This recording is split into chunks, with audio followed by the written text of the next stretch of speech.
Looking forward to the next couple of hours with you because I've got some new material that I haven't really tried before, and it's always nice to show you what I'm working on right now and then have you think about, well, how does it apply to your business? Can you customize this and have some steps forward in your business? This particular presentation, the first one that I'm going to go through, I've called How to Build a Business That Works Without You Without Having to Write a Single System, Process or Checklist. Because I know quite oftentimes for a lot of business owners, this idea of systems and processes, people make it like it's not a very sexy topic. It's not something that a business owner goes, yes, I want to sit down and document my processes and procedures. So oftentimes that gets in the way and people come up with reasons and excuses as to why they can't systemize their business. Like there's so many different things people say, oh, if I write a system, my team isn't going to follow it anyway, or this particular task is too creative, it can't be documented, or I don't have time to document my systems and processes. Everybody has these reasons that bubble up about why they haven't actually done it. And I wrote that headline to, I suppose, capture your attention, but we're all business owners and you're here for a weekend about systems and processes, so you're probably under no illusion that it's hard work to build a business. It takes time, there's effort involved, and this presentation, it's not necessarily a holy grail as far as a magic button that I'm going to show you that you can press that'll create systems for you that are going to deposit large amounts of money into your bank account with very little or no work. That said, though, I think what I want you to start thinking about is if you're working on things in your business that aren't scalable, that aren't duplicatable, if you're doing repetitive tasks, that's just dumb. A lot of business owners, they'll spend 80-hour work weeks just doing the same stuff over and over and over and over, and they never get enough separation from the business to be able to think strategically or work on their business. As Michael Gerber talks about, try and work on your business rather than in your business. And systems and processes are a way to extract that, and I think as you grow within business, you go through these different stages and different lessons and different insights will resonate more with you depending on where you are growing a business. And I'll take you through a framework to figure out where you are, which then makes it a little bit easier to think about, well, what are the next couple of steps do you need to get in place to kind of help you to move through that level to the next level. But I find a lot of people, they get stuck when it comes to the systems and processes. That seems to be where most business owners get stuck. They'll grow a business up to a certain size and then they feel like they're across everything. Like their hands are involved in invoicing, in getting clients, in delivery, in HR, they're just across everything, and that's kind of where they get stuck. And oftentimes a lot of the skills that you've picked up and learned that got you to the point that you are today or where you are right now in your business are actually the skills that hold you back from moving through to that next level. Because to grow the business up to one size, you do need to be across everything.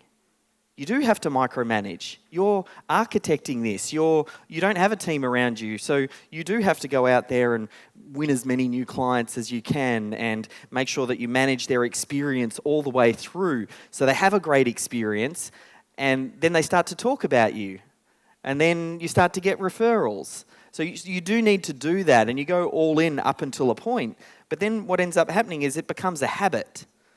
And the business owner starts to feel like, well, this is just the way that things always are, and I followed these steps and it got me to here and I've reached a certain amount of success. So it becomes very hard to let go of those. To move through to that next level, to grow your business, you do have to step back. You do have to start to think about your business in terms of departments. You do have to assign responsibility to different team members. You don't think in terms of tasks. Like oftentimes a lot of business owners in those first couple of stages just think about assigning out tasks to their team members. Well, here's the 20 different things I need to get done. You go do that. As opposed to once you move through to that next level, you start to think more about responsibility. Okay, you are responsible for the accounts department and everything that happens with it. It's a subtle change, but it has big impact because then it enables you to delegate more effectively. It gets you to have your team members start to take ownership of the outcome. And really, that's what I want to take you through. I want to, at least in this first presentation, give you a few of the insights that helped, that are counterintuitive. That's the other thing. Oftentimes a lot of these things, you don't see it when you're in the thick of it. But having moved through now and seen it from the other side, I want to show you 3 key counterintuitive lessons that should help you to move through to that next level. So what we'll end up covering this presentation, there are 3 main points that I want to cover. First, though, I want you to figure out where you're at, because particularly systems and processes are most relevant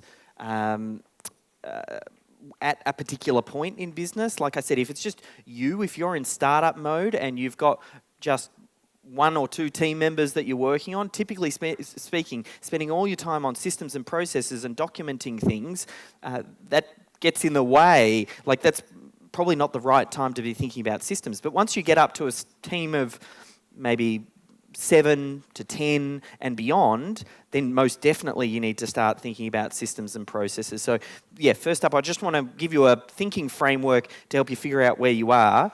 Then the 3 lessons that I want to go through. Firstly, we'll talk about, and I thought about each of these lessons that I wanted to give you to crush sometimes a false belief that people have about systems and processes. So the first one we'll talk about is the systems creation hacking, how to get a team to build your processes for less than $10 an hour. Because the false belief that the business owner has is that they need to be one creating the systems and the processes. But that's a huge error in thinking, to think that the business owner needs to create that documentation. And I'll walk you through why, and I'll give you a better way. Really, that's something that needs to be delegated to your team. If you think about it this way, oftentimes if you get yourself into a situation with a particular type of thinking, so all of the problems that you're having right now of being overwhelmed and working those 80-hour work weeks is because you're, yes, give it all to me, I'll do it, I'll do everything. That got you into this situation. So when does it ever make sense to try and solve a problem from the same vantage point that got you into the situation? The sooner we can start to delegate this, rather than having you go, I'll write the systems and the documentation, the sooner we'll get it done. Because systems and processes, they're important, but they're not urgent. So they always get it delegated down in your, or not delegated down, moved down your priority list, and then oftentimes you don't get to them. We'll also talk about the 10 critical systems. There's misconceptions around how many systems you need to have a significant impact in your business. Some people think that you might need, hundreds of systems or processes before your business runs like a finely oiled machine. But the Pareto principle applies here, and there's 80-20. Like, if we can identify just the handful of systems, which I think there's, in a lot of the businesses I've worked with, anywhere from 10 to 20 systems, getting those right will give you huge wins in efficiency and productivity, and it'll actually free you up to then give you space to start working on systems and processes. At some point, it is nice for the business owner to get involved in the systems and processes, but not straight away. Like, you have to create enough space, otherwise you'll never get around to it. And then the final thing I want to talk about is this idea of swipe and deploy. How can you clone other proven systems and processes created by experts and then duplicate them in your business? Because if you think about business, what's business? The game of business is about solving problems. That's really what you do as the business owner. You identify a problem, then you should try and find a system or a process that solves that problem, and then you deploy it in your business. And a lot of the problems that you're having, someone else has solved before. I mean, that's what Steve talks about in the academy and things like that. He's got the training. A lot of these problems that you're already having have been solved. So what we need to do is get a methodology for how do we identify what that problem is, how do we find who's got the solution, how do we then deploy that within your business, customize it and make it your own. And over time, what you're doing is you're building up the biggest, most valuable asset in your business, which is a database of systems that solve business problems. And regardless of what business you end up ever working in, this becomes your most valuable asset. Because oftentimes, a lot of the systems are directly transferable from one business to the next. My system and process for the way that I recruit hire and get people on our team is, by and large, probably going to work in just about every one of your businesses. You just need to customize it and tweak it. Really, where the main differences happen in systems and processes in a business is down at the operations level, when it comes to the delivery of your products and services. But all the other stuff is actually very similar. HR, accounting, sales, marketing, a lot of this stuff you can actually deploy in your business and model off what other people are doing. So they're the things that I want to take you through. So we need to start off, obviously, with where you are right now. So you'd have to agree that business is probably as easy as driving a car, isn't it? Upside down over a lake. That lake is on fire. And it's infested with crocodiles. That's what it can feel like. It's really just a matter of perspective, though. What systems thinking enables you to do is extract yourself from the situation and then start to look at things objectively. You'll start to learn that everything is a system. A system is just a set of steps, when taken, that create an outcome. And we're looking at optimizing those steps to get a consistent outcome. And we want to get that documented so you can then have team members come in behind you, follow those steps, and get that consistent outcome. So when you're in the thick of it and it feels like you're about to get eaten by a crocodile or burnt alive, if you approach it as this is just a problem with my systems and my processes, it's quite empowering, because now it makes it easier to identify, well, this is just a problem. This is a problem with a system or a lack of a system or a process. How do I now fix that bit? And then you just play the game of identifying problems and finding systems and processes to fix them. So this is the thinking model that I just wanted to start with first, to kind of get you to think about, well, where are you now in this growth phase of what I call the 4 stages of entrepreneurship? Because then that kind of helps you to understand what the breakthrough is. So there's 4 stages. There's the startup phase, there's the proven stage, there's the system stage, and the complete stage. So when we go through this, that's the first thing I want you to think about is, where am I? And you might have little elements of each. You might go, oh yeah, I'm kind of crossing over from this stage, or I haven't quite got that in place. The purpose of this is more of a little bit of a thinking model for you. But that stage 1 entrepreneur, the startup entrepreneur, they've got loads of ideas. I know a entrepreneur oftentimes will have loads of ideas all the way through, but they're very scattered. There's very little focus.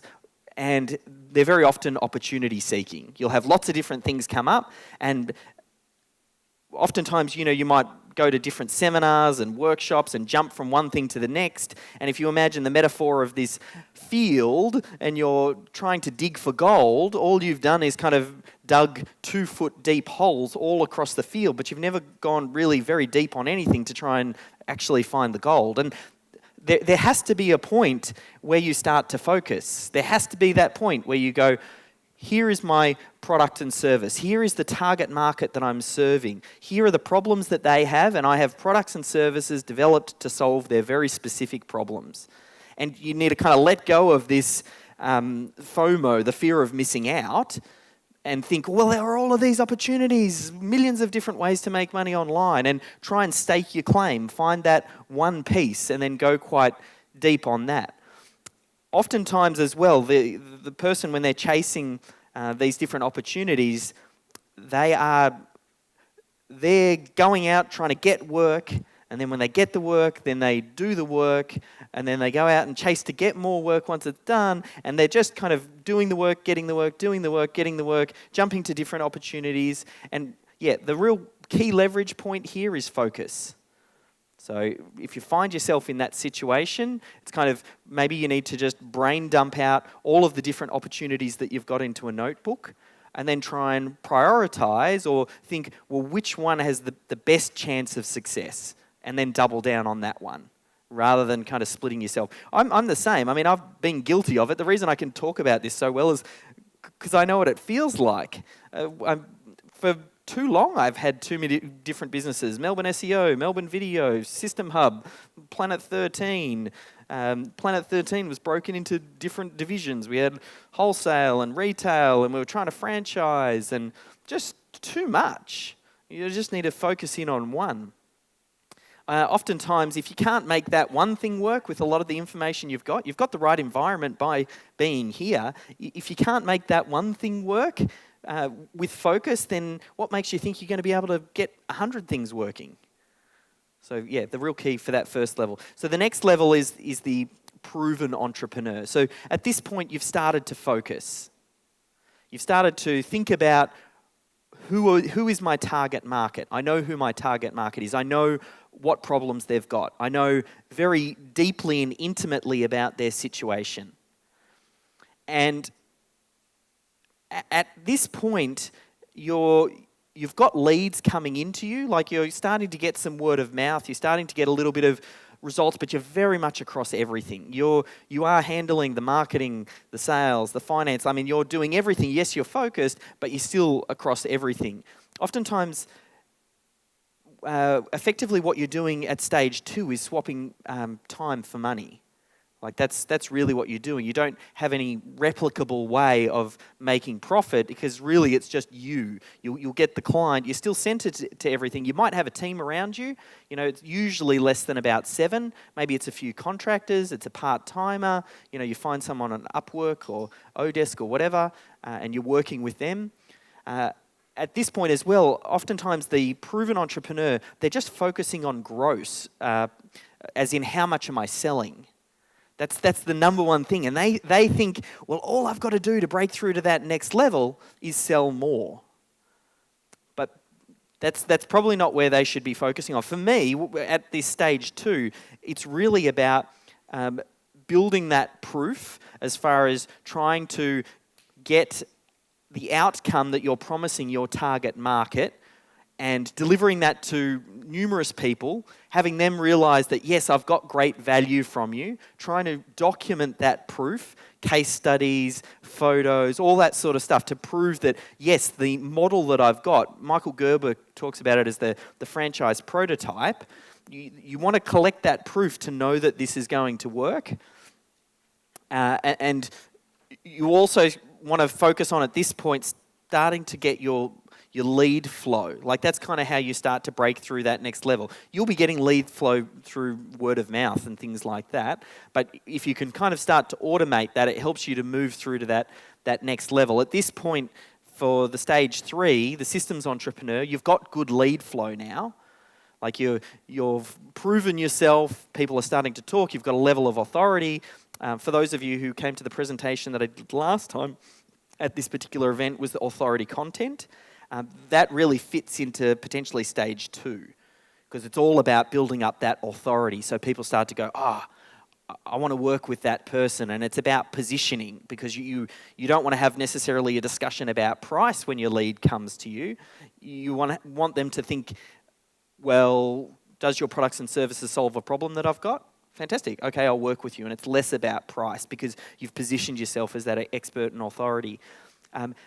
In this next phase, oftentimes as you see people cross over, and this is where a lot of people get stuck, is they've got the big long list of to-do items of things that need to be done. They're really spinning plates. Like they've got leads and customers coming in, but it almost feels like, they've got 2 or 3, team members or 7 team members around them. They give this person a little bit of work. They move to the next one, spin the next plate, give this team member some work. Move to the next one, spin this plate, give this team member some work. Keep going all the way along to the team members. They haven't yet got to any point of doing their own work, and then they realise, I've got to jump back and start spinning this plate again. I've got to keep this team member going. I've got to keep this team member going. And they don't really get much of their own work done because they're stuck. And this is where, like I said, that's where so many entrepreneurs stick. That's a real sticking point.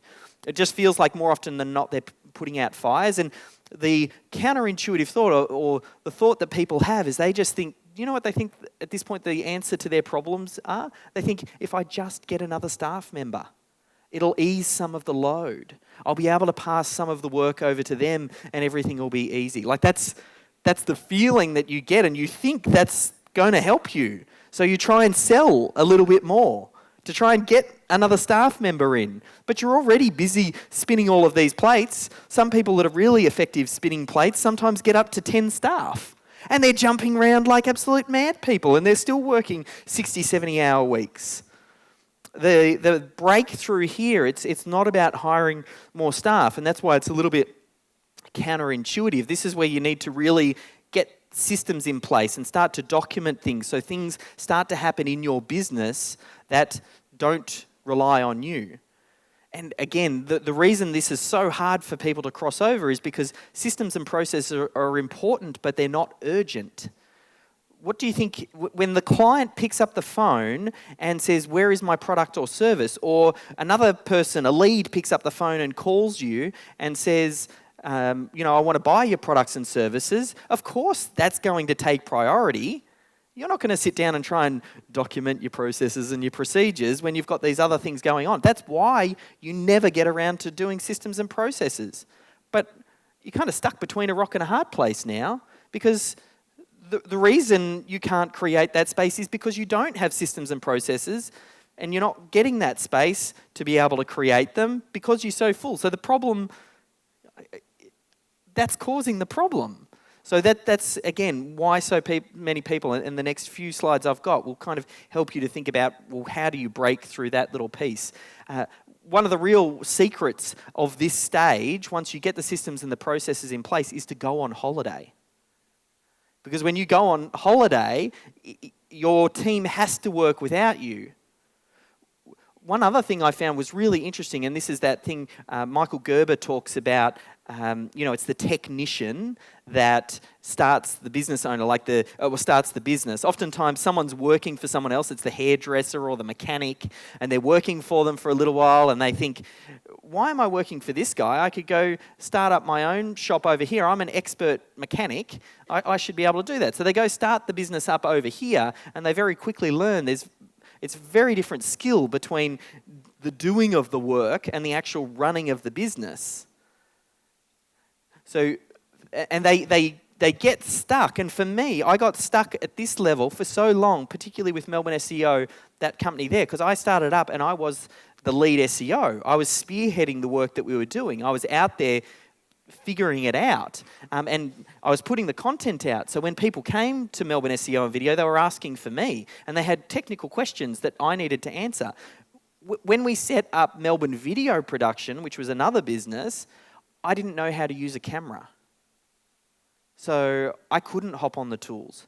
So it was actually a blessing in disguise. I look back now, the best thing you can do just about is to have a business where you can't deliver the operations. Because then you have to systemize it. You have to make sure that your numbers stack up, that you can go out and employ someone else to do the task, because you don't know how to do the task. So that's, another real reason people get stuck at this level is because they're doing the doing. Whereas at least if you go away on holiday, that forces the team to step up and also gives you a chance to figure out, well, what breaks? What's the first thing that breaks when I'm not around? Get the core systems and processes in place, go away on holidays for 2 weeks, come back and then see what didn't get done. Okay, well, there's where we need to start focusing on some systems and processes. And then the final stage, which this presentation isn't necessarily about, but it's you kind of need it to understand the full picture, is what I call the complete entrepreneur. It's where the business runs without you. It's through your systems and your processes, it passively creates money for you. You have an operations manager. You have a CEO who's running your business, and you're more of the strategic advisor. You're getting them to deliver KPIs to you. You see business really as a collection of systems and processes. And you can become more of the architect of that. And what you do is, in the complete entrepreneur level, is you can very quickly, it's almost like the Matrix. You know, when you start seeing in the Matrix, you can't not see in the Matrix. in business, you'll just start to identify, well, where are the problems? And you go, oh, that's a if it's a systems problem, here's the system that I need to deploy.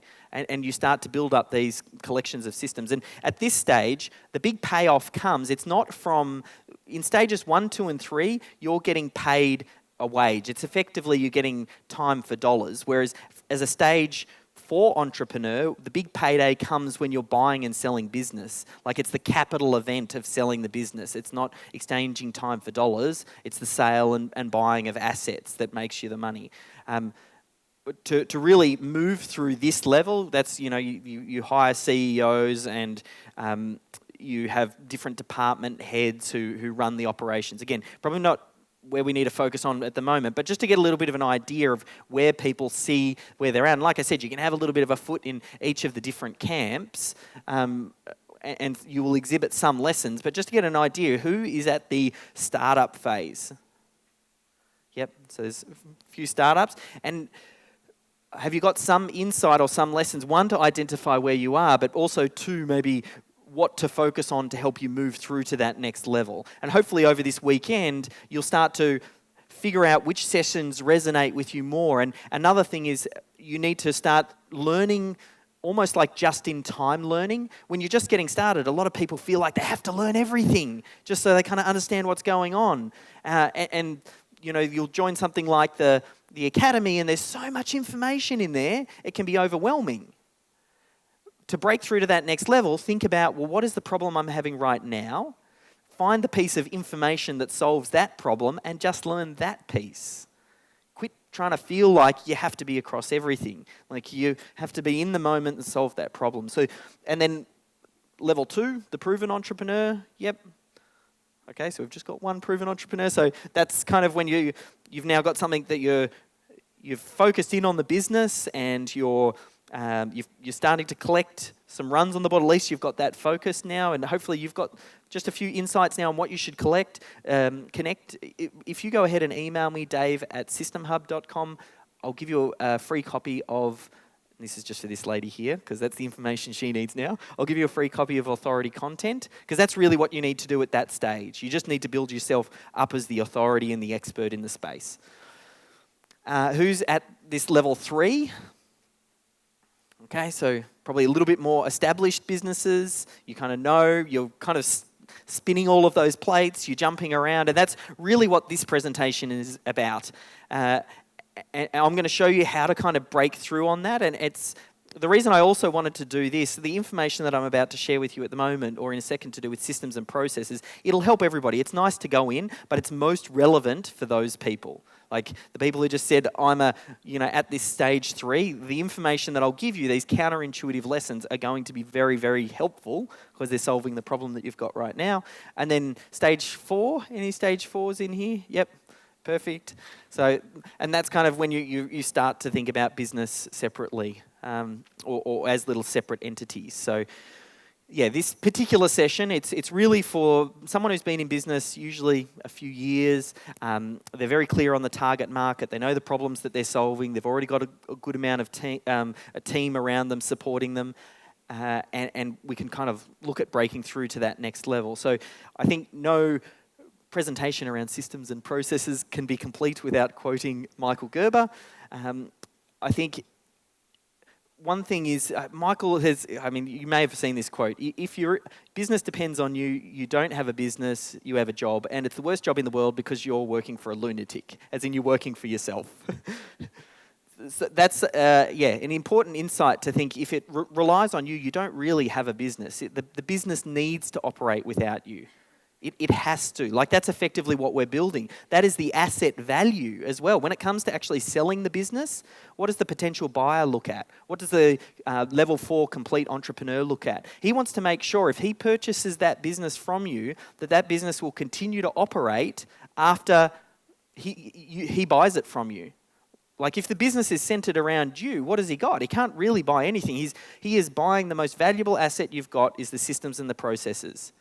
That's what McDonald's is selling. They're selling a system and a process. Some people, if you ask them, what's the most valuable asset in a business? Some people, especially if they're marketers, they'll go, the list. The list is the most important asset in the business.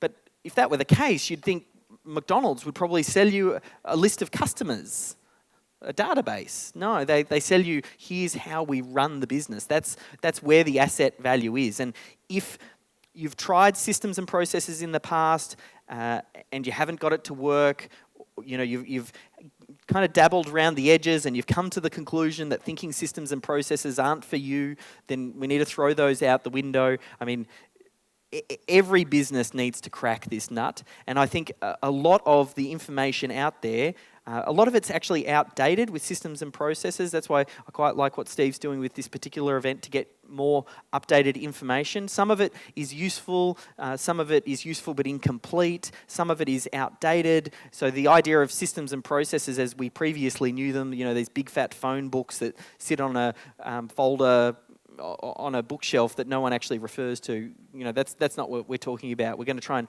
break some of these patterns.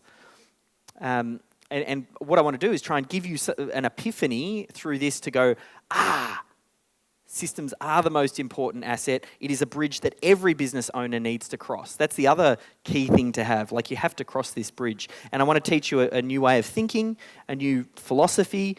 I call it systemology, and that's what I'm going to walk you through. Just to make sure that we're all talking the same language, though. I mean, when I talk about systems, systems, processes, procedures, checklists, standard operating procedures. Like, for me, that's all the same thing. A system, I'm just talking about a series of steps that, when followed, create a consistent outcome. And you need to build a collection of those. That's all business is. It's a collection of systems and how they integrate and connect with each other.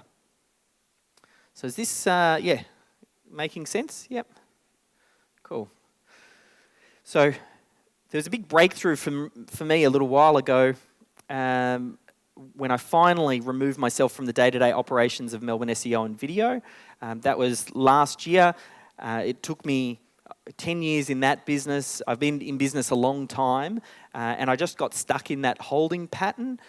And it wasn't until I got a CEO in there, she now runs the day-to-day operations, and I've removed myself, that I can finally feel myself as a business owner. And anyone who's been in business will know that's not a small feat. Like, that's hard work. There's no two ways about it.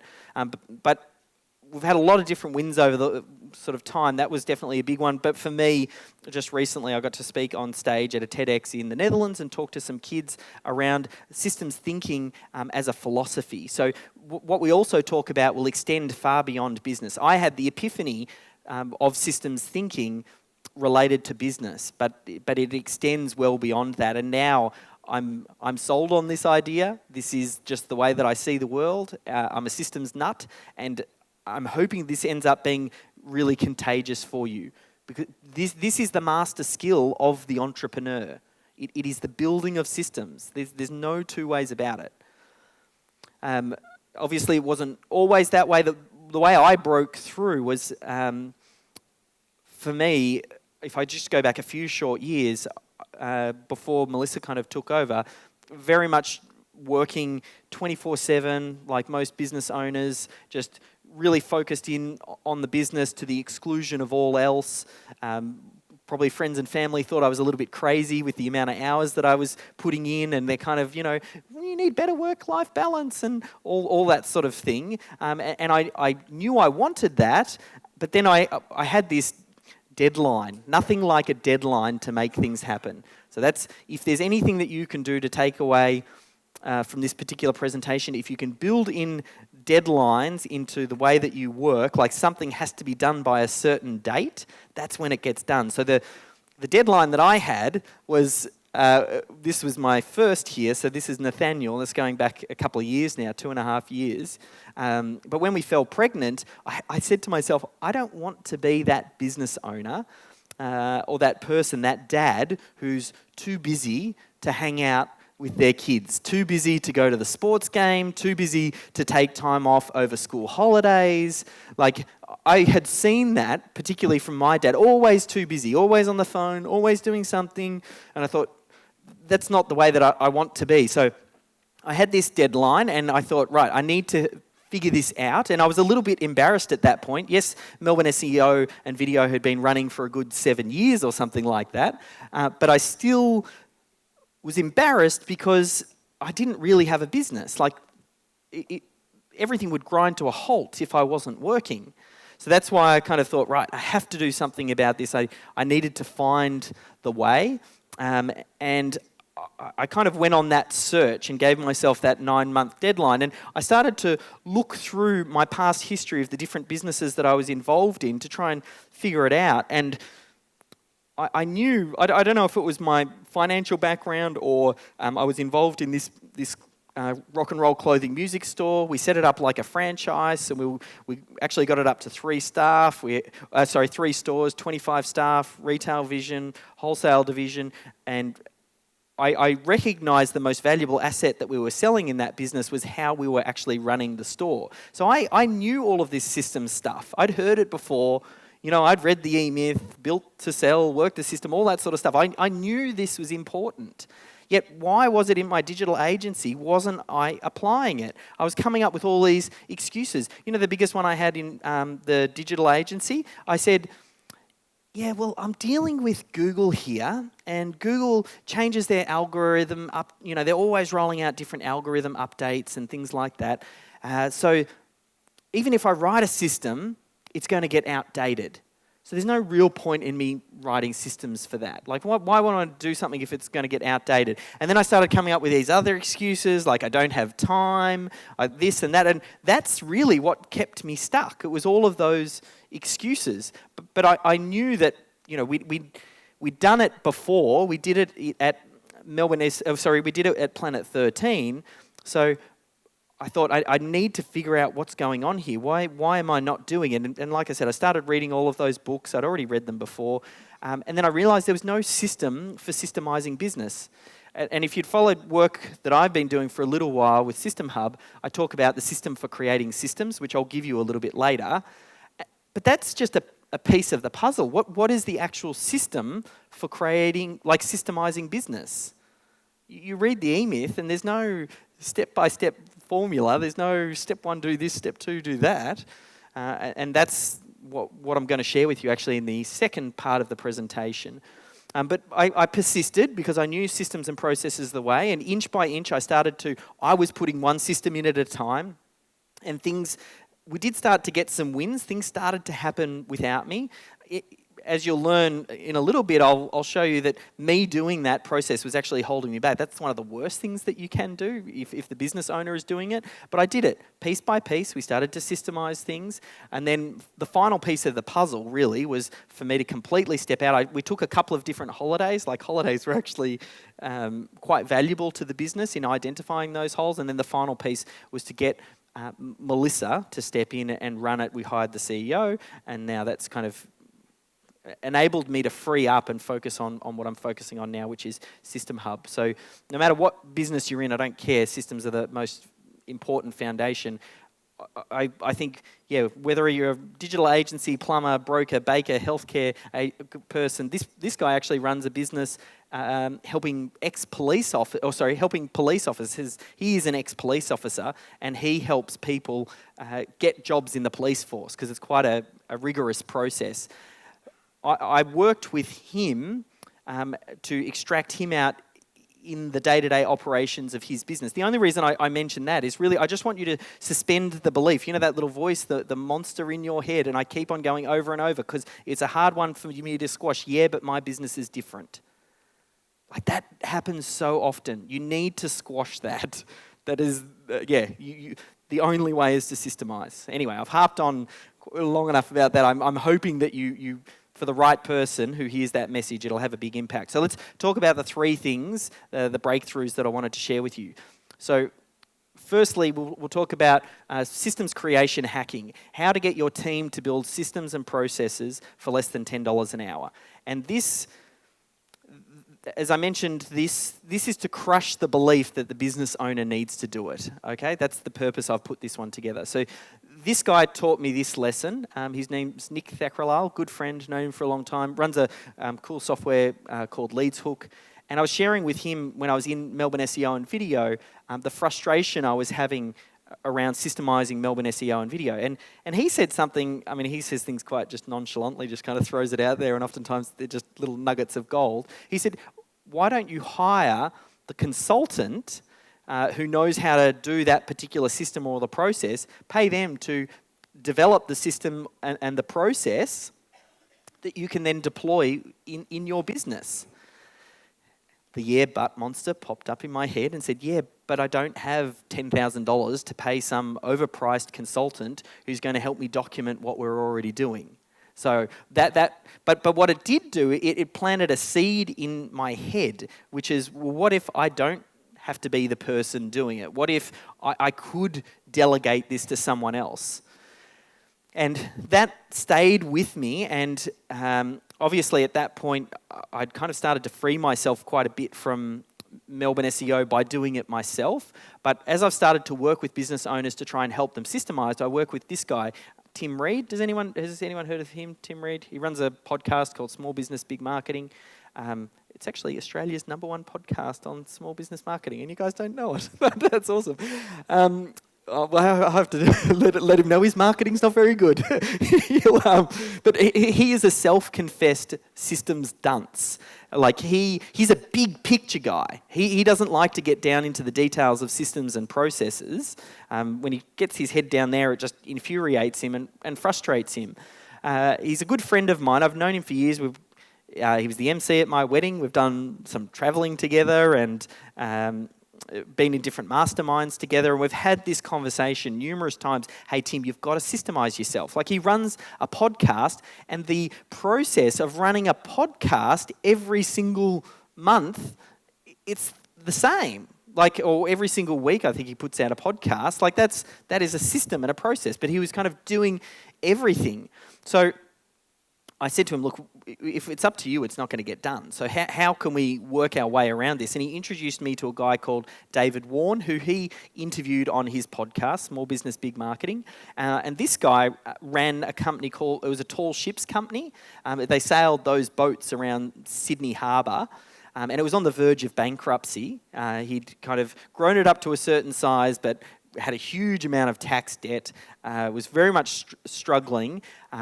Went on one of those tours to go visit Manila, go to the different BPOs, business process outsourcing companies, recognised the opportunity, moved all of his back office staff over to the Philippines, systemised his business, saved the business, then went on to sell that business, which was almost on the verge of bankruptcy, and then set up a business process outsourcing company helping people overseas because he was, sold on the idea.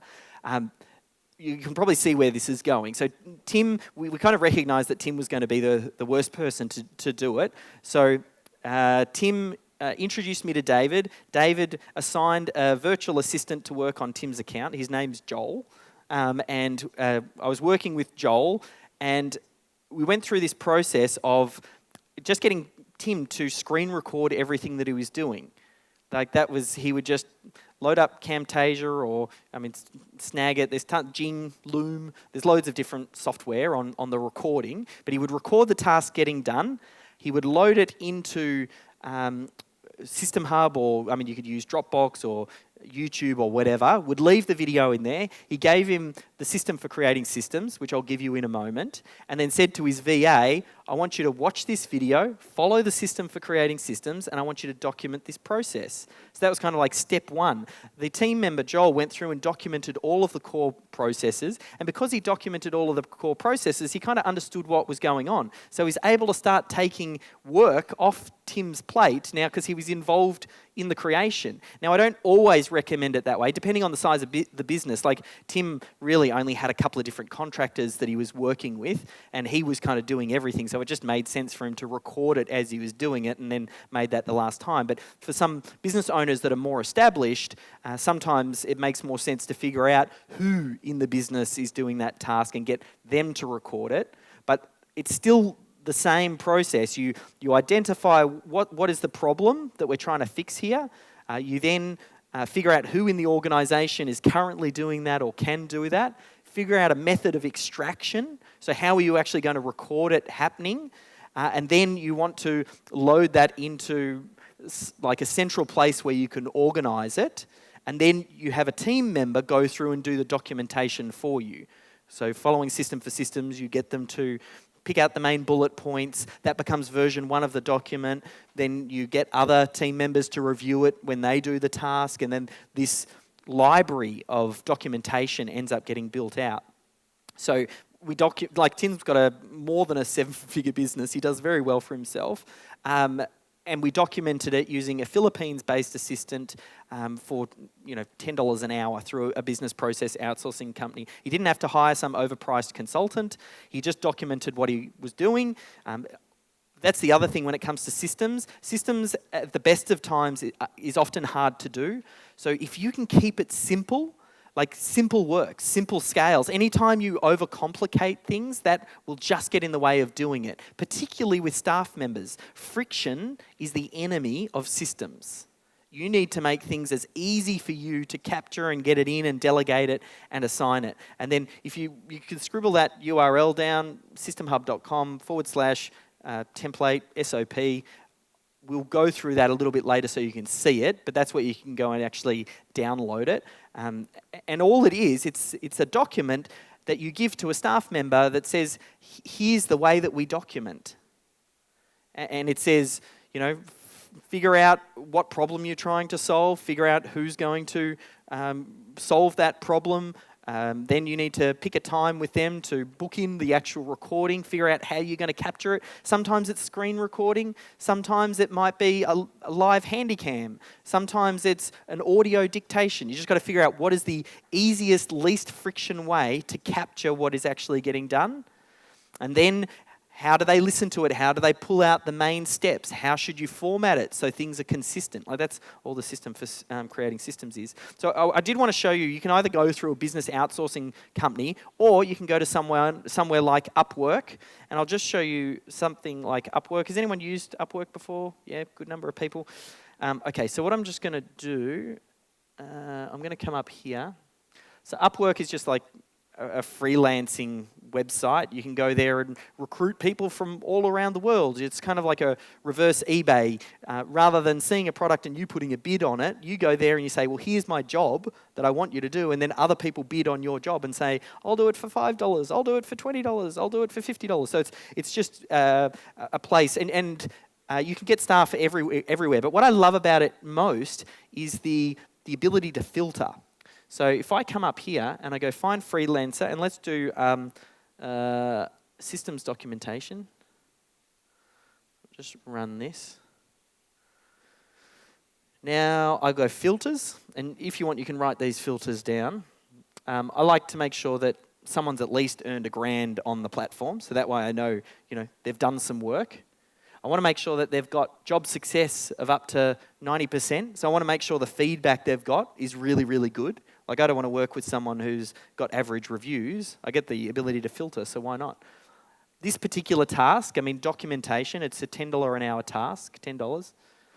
I want to make sure that someone has got at least 100 hours billed on Upwork, because I don't want to work with someone who's just getting started and they haven't yet got enough runs on the board. Yes, you might find someone good in there, but I'd like to stack the odds in my favor and increase the likelihood that this person's going to be good.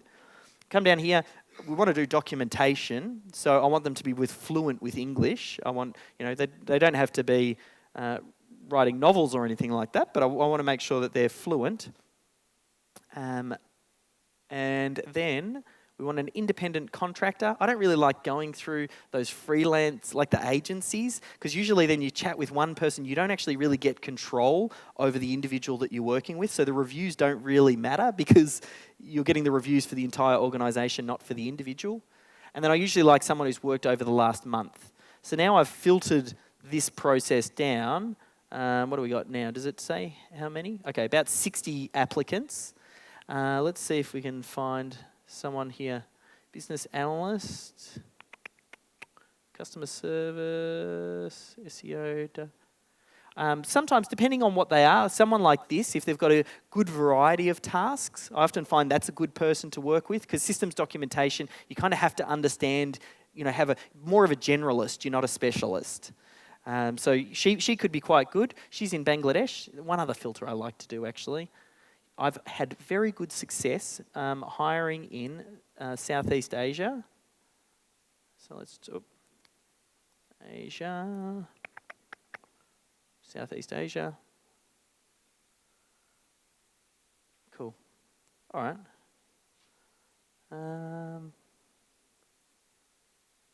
Yep.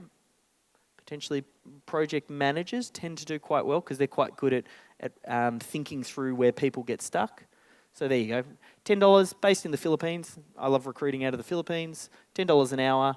96% job rate. I mean, you could click on her, find out a little bit more.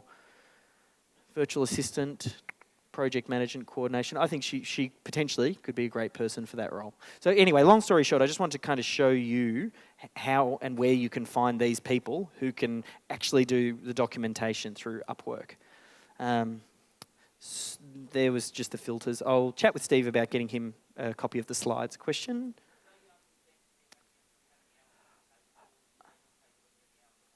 Good question.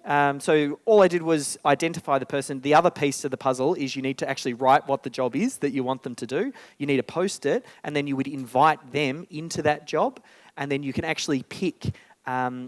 You can have jobs based on, I only want to spend this amount to get it done, or you can also have them log X number of hours, but you cap the number of hours. So there's a whole bunch of different ways you can do the pricing. They can, yep. I mean, if you want, you can position it that way. One of the best ways to recruit, if you're looking for someone to do this for you long term, think about a really small trial task. Bid that job out to 3 different people. Find 3 people, invite them. Just your first one, have them all do the same task, and one of them is going to float to the top like a rock star. And then you work with them long term. Like that's a really great way to recruit. And you know, if it's a $10 an hour job, spending $50 on each person to test them out, that's probably the best $50 you could spend. So this first one, and I know that the timing. This particular first one, the person who says, I don't have time for this, hopefully that helps to crush that. I'm kind of showing you how you can get someone else to do it.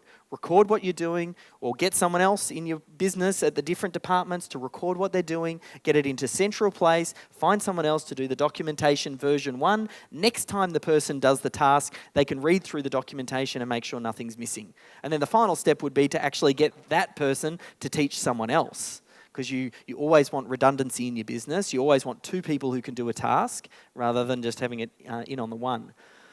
So that's that first one. Did that kind of give some good insights? Yep. Cool. All right. So the next one we need to look at is the 10 crucial systems, or 10 critical systems.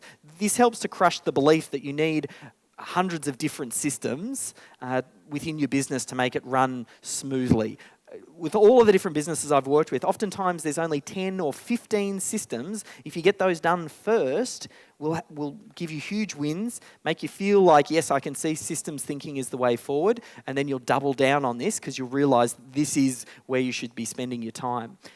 I learnt this through a guy called Mike Rhodes. Does anyone know Mike Rhodes? Yep. No. Okay, so Mike Rhodes, he runs a. I'll have to let Mike know that as well. His marketing isn't working. He wrote the Definitive Guide. He was a co-author with Perry Marshall, and they wrote the Definitive Guide to AdWords. He runs an AdWords agency out of Melbourne. He's considered by many kind of in that top 10 of best AdWord experts in the world, and. He was sold on the idea of systems because one of his very first businesses was in New Zealand, and it was an internet cafe, and he built it up, he got all the documentation in place, and then sold that business. And the person who bought that business on the idea that it was systemized and it'd work without Mike. So that's how he managed to sell that business. He's an ex-eMyth coach as well, like going back 13 years ago or something like that, when Michael was just getting all of his eMyth coaching going. He was one of the very first eMyth coaches. So he's very much a true believer. And it was funny, when we shared an office in Melbourne for a little while, and I saw this as well. Like, he was a true believer of systems and processes, but he, for a little while there, was also stuck in that idea that, I work in an agency, Google moves so quickly, things change, I can't really get systems and processes in place. But then he finally thought, no, I'm going to do this, and doubled down on this idea of systems and processes. So he started documenting everything. probably over the course of about 6 to 12 months, he created 300 systems. It was a beautiful thing. He created this A3 bit of paper. It was like the index page, and it listed out all of the different systems, and he stuck it to the wall. Do you know what happened? Correct. No one ended up using it. Like, he put all this effort into it, but it was too clunky for people to find what they wanted when they needed it. There were too many, like, oh, how do I actually choose? And because he documented everything down to the minute detail and had screenshots, when someone actually used the system, the interface was outdated anyway. So he was like, that was annoying. That was, a 12-month lesson in systemization. But the good thing is, through that process, I got the lesson that you actually need far fewer systems than you think. And it's also important that you don't over-document the systems. Like, if you have good systems to hire good people, your systems don't need to be down to McDonald's level where you can, hire a 15-year-old kid to come in and run it because you kind of have this exact system. If you hire smart people and you've got the main core bits, like, excellent people can make good systems. Like, when you pair those together, you get an excellent outcome. So, yeah, I'll show you how we can identify those few game-changing systems. So, I worked with this guy here, Simon Kelly, and I got connected through him through a guy called Troy Dean. He runs a community called WP Elevation, and it helps WordPress consultants or agents become better at what they do. Anyway, so we talked with Simon about systemizing his business, and I wanted to understand how his business worked so we could identify the 10 or 15 systems that were going to have the biggest impact. So we kind of went through this process of going, okay, where do you get the traffic to your website from? What are the different marketing sources you've got? Okay, once they get to the website, what do they actually do? Like, what are the call to actions? Do you get them to pick up the phone? Do you get them to email an inquiry? Okay, then what happens after that? After they've made an inquiry, he has a thing called a scorecard where he calculates how valuable a lead is based on this scorecard, and then he determines whether or not he sends out a proposal. Then what happens after the proposal? Well, then he gets them to accept, and then what happens? Okay, then they get invoiced, and then they got onboarded. So we basically tried to map out his business in a flow like this. Like, what happens first? What happens next? Like, simple stuff. And made sure it was core focus. Because this happened with Tim Reed as well. When he first started and I was working with his VA, he bought some home study course on how to do Instagram marketing and all this sort of stuff. And he wanted his VA to do this and that. He was throwing different courses at him. And I was like, Tim, we haven't even documented your core deliverable of you run a podcast. Let's just systemize that. And then we'll come back, look at all of these other courses and go, well, how do we plug? Where do these systems fit into your core deliverable? How can that make the core deliverable better? So you just got to focus on your core first. And we mapped out something like this. Now, the other thing we had as well, I chatted with him and he said, well, at the moment my problem is I've already got enough leads. I'm getting referrals, so I don't really need to worry about that. The problem I'm having is actually in the delivery. So we said, okay, well, for now, let's not worry about the lead generation system. Let's jump straight to the scorecard. Let's jump to, then he schedules a meeting. Then he sends out a proposal. Then he follows up with them. There's some sort of handover and invoicing, client onboarding, setting up the project in his project management tool, sending out the client updates, and then delivery. Obviously, certain things when it comes to particularly delivery, like operations, there could be a whole bunch of systems and processes under there. But a lot of these other ones are just one little standalone system or process. What is the process for creating a proposal? Okay, well, let's work on that. Just by doing this, you figure out, well, what are the 9, 10, 15 systems that, when you work on those, are going to have the biggest impact. So that's what we identified first, and then he was quite lucky. He had one of those deadlines in place. He was going away to China in 2 weeks' time, so we mapped out this. He had some virtual assistants that he works with. Once he identified this, he screen recorded what he could, handed it over to the VA. They went through the documentation. He sent it off to them, and he got the guts of his core systems in place. Then he went away on holidays for 2 weeks, and guess what happened when he went away on holidays to his business? just kind of just chugged away, didn't burn to the ground. He came back and it was still operating. Yes, things lagged and yes, things dropped and things got stuck, but that was just a great opportunity for him to go, okay, well, have to get a system in place for that next time. So then he started working on his next wave of systems. So you just got to break it down into your core, and then you start plugging the holes, and then over time, you start to develop this database. And he became a real true believer at that point of systems. Like he could see the way forward that business is just simply a collection of systems.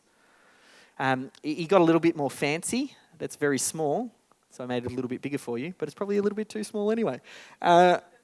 I've broken this into two halves, but he got a little bit more fancy. He started breaking up the different departments in his business and then started to talk about, okay, well, lead generation. He wanted to do these fancy flow charts. I mean, you'll see my fancy flow charts in a little bit. They just look like circles on a page. But he, started doing these triangles, which are decision boxes. I mean, you can take it up a couple of levels, but for me, it's always about simplicity. Systems is about simplicity. You just want the team member to look at it and get it and be able to apply it. He started mapping this out, and then by doing this, if it will change to the next slide, then it kind of goes into that next process, which was the continuation of. And he started to identify, just by doing this, what were the areas that he needed to create systems. Now, this is more what my flowcharts look like. I was working with another client. He runs a telco business based in Melbourne, good friend of mine, Pete. And we talked about his business, and the phone call comes in. The person answers the phone. They figure out what type of job it is. It gets posted on a job board. It's either a tech job or it's a something else type of job. If it's a tech job, it goes to, do we need an on-site person to do it? How does the invoicing work? How do we follow up bad debtors? So we just kind of went through that process and mapped it out for him, and that was a really great way to kind of identify in his business where those problems are. So what I was just going to maybe spend just a few minutes. I'd love for you to take out a bit of paper and think about your own business. Think about mapping from start to end. Kind of think about, well, where does your traffic come from? Think about when they get to your website, what do they do? What's your call to action? Once they make the phone call or they fill out the form or whatever, then what happens? Do you send them a proposal? Do you have a chat with them on the phone? Like, just visually map it out. Now would be a perfect time to do that. And then we'll have someone walk it through their one and we'll give them a prize. So maybe 5 minutes. I don't know if we've got music. If we don't have music, then I will sing for you. Lucky we have music. This is an important step because it's really easy with systems and processes to not make the time to do it. It's important but not urgent, so you don't get around to it. So use the opportunity for the fact that you're here in the room to just get it done now, and then we can think about delegating it later. Okay, so we'll just sort of continue on here. The takeaway here, I just want you to, as you go through this exercise, and I've done this with dog food companies, insurance brokers, healthcare professionals, a whole bunch of different industries, and more often than not, you can identify 10 to 15 systems that are critical, mission. And if you get those organised, a few of the people who are sitting at tables will start to listen even more intently to what I'm saying right now. Front table, centre, middle, wearing the white. No? Okay. That's all right. So we'll. The real key here is to try and keep it as simple as possible, and thinking that every problem that's going on in your business really is just a problem with a system or a process. So if you say, I don't have good staff, or I don't have enough leads, or my sales conversion is having a problem, start to see these as just problems with your systems or lack of those systems. That's every problem is a systems-related problem, and business is simply a collection of systems. That's really the heart of all of every business is just a system or a process. So hopefully what I've done there is tried to help you identify where you should focus first. Because, if you focus on a handful, you'll get the win, and then it'll continue you on your journey. So the final thing we need to talk about here is about swiping and deploying systems and processes that are already working out there, because a lot of the different problems that you've got in your business have already been solved by other people. So the way I learned this is through the big man himself. I talked about him a little bit earlier, Michael Gerber. Inc. magazine called him the world's #1 small business guru expert, and if you don't know him, then you've heard of his book, or do we all know who he is? Yeah. What I found really interesting, because I was asked to work with him late last year, his wife watched me do a book launch for Authority Content, and she loved it. And they were about to start on a process of all of their books previously had gone through publishers, and they wanted to do their first self-published book. And because of that, they didn't have the marketing muscle that the book publishers had when it comes to getting word out. So they wanted someone to be able to help with their book launch. And his wife saw what I did with my book. Now, I don't launch books, but I'm very good at identifying systems and processes that are working elsewhere and piecing it together, customizing it, developing it, and making it my own.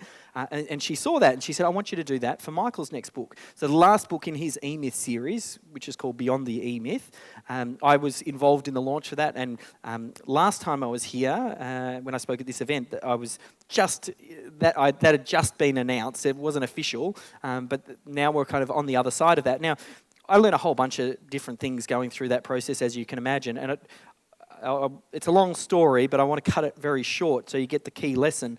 What I found super interesting is that Michael Gerber, the systems guy, everybody knows him as the systems guy, he doesn't write any systems or processes himself. He just doesn't do it. What he does is he finds the expert or the person who already knows how to do what he wants to do. He works with that person, gets them to customize that system or process for his business, and then effectively gobbles up and assumes that process as part of the way that he does business. Now, part of what he does is he writes these books, the E-Myth vertical books. Have you seen those? E-Myth for plumbers, E-Myth for accountants, E-Myth for lawyers, and he'll find a co-author to co-write the book. Now, what he wanted to do is get a system so that every time his vertical books launch, he could help them become an instant Amazon success and get bestseller status by going through this process. So that's what he was doing. He was finding the expert who already did what he wanted, worked with them, extracted it, and then I got to help Michael document that process that he'll now be offering through to his co-authors. And long story short, it was a good success. We got him to #1 in the paid area as well. It's a very important distinction on Amazon. You can become an Amazon bestseller when you give your book away for free, or you can become an Amazon bestseller by actually selling books, and we got it in the bestseller category. So this germ of an idea stuck with me, and I thought, oh, that's an interesting idea. So I thought, I want to start a podcast where I identify some of the biggest problems that are going on in people's business, find the expert who has already solved that, and I'd have a podcast where I would just get them to upfront state what the problem is and then go through the steps, the SOP. We would record that. Then I'd give it to my team. We'd turn that into standard operating procedures. They'd go through, listen to it, turn it into a documented SOP, and then we'd be able to run it. So the very first one that I did, because I wanted to do this as a podcast, I thought, well, I'm going to interview someone who has a successful podcast. I ended up doing Troy Dean. I mentioned him a little bit earlier. He's got a successful podcast. I interviewed him, so it's a little bit meta. I was running a podcast about how to run a podcast, but I got the system and the process documented, and we documented that. And then as soon as I did that, I thought, I'm onto something. Like this, everybody I spoke to thought this is an amazing idea. Like, I want to get my hands on these systems and these processes. So I started doing a whole bunch of other people. I got probably about 5 episodes in, and I thought to myself, I'm not going quick enough. So I asked myself, how could I make this happen even quicker? How could I do it at scale? And the brain, it's a magical thing. You ask it a question, and it goes off and figures out the answer for you. So I asked, how could I do it quicker? And I came up with this idea of running a virtual summit called the Business Systems Summit. And what I wanted to do is I broke business up into different departments: sales, marketing, finance, HR, And then I identified a handful of 5, 10 speakers underneath each of the different departments. And I figured out, well, what are some of the core problems that people have in each of those different departments? And then I got the speaker to present their SOP from inside their business. And then off the back of that, we basically documented those and turned them into SOPs. So attendees of the event, they ended up getting a collection of 30 best practice systems and processes that they could customize and deploy inside their business. Now, you can go to the businesssystemsummit.com, pick out any of the SOPs that you want there, like pick a couple, email me, dave@systemhub.com, and I will send you whatever SOP you want and that presentation from that section. Because I want you to see what the output looks like. I want you to see what these documented SOPs look like. One of my really favourite ones, and oftentimes you need to think in terms of what problems am I having right now, and you find the SOP that solves the problem that you're having right now. Rather than going, give me everything, narrow it in and just pick the one or two. For me, one that really resonated, I even gave the direct link here, you don't even need to email me for it, systemhub.com/traction. Has anyone read the book Traction? It was by a guy called Gino Wickman. Very good book around, it's effectively, he calls it EOS, the Entrepreneurial Operating System, and it's a management style. So how often do you run meetings? How do you set your business's strategic objectives and your big rocks? And he's managed to get this process down that you could deploy in just about any business. They sold maybe licensed the ideas, the concepts behind Traction to a guy based in Melbourne, Melbourne or Sydney, Daniel Davis, and he did a presentation which basically encapsulated that. So that's a management system. So again, it depends on where you're at. If you've got a team of 10 plus staff, this is an extremely useful system. Now, I'll show you something very quickly. I just want to show you inside System Hub. Actually, we might do that in the next session, just to keep things moving. So at this point, the question you need to start thinking, when you're growing your business and you're getting stuck between going level 2 and level 3, you stop thinking about how do I do this? Think about who can do this. Like that's a much better question to ask. If you've got a problem, don't go, what are the steps? How do I do this? Think about who can do this for me or who already knows how to do this. It's a much better quality question. And by going sort of through that process, you can identify, well, what problems are you having? Who knows how to solve them? And again, that's really what business is all about. If you want, you might be working with an accountant already who's an accountant. If you want to know, hey, I need to set regular budgets every month in my business because I don't know how to do that, you're already working with your accountant, hop on the phone and say, right, tell me, what is the process for doing a monthly budget? Can you hop on Zoom for me and talk me through the process and I'll screen record it? Or can I hop on the phone and interview you about it and capture it, and then you send it off using the Upwork little trick I was talking about? That becomes part of your standard operating procedure, and now you have a way for the way that you set your budgets. Other great ways to do it could be, coming to events like these anyway, the other experts that are hopping up here are probably sharing systems and processes. A really effective way, because I know Steve records these and then it goes into the membership area, you could potentially take one of those videos and say, this piece here that this expert spoke about between here and here, can you extract that and turn that into some sort of process for me? It probably needs a little bit of work, but at least that gives you the guts of something to get started.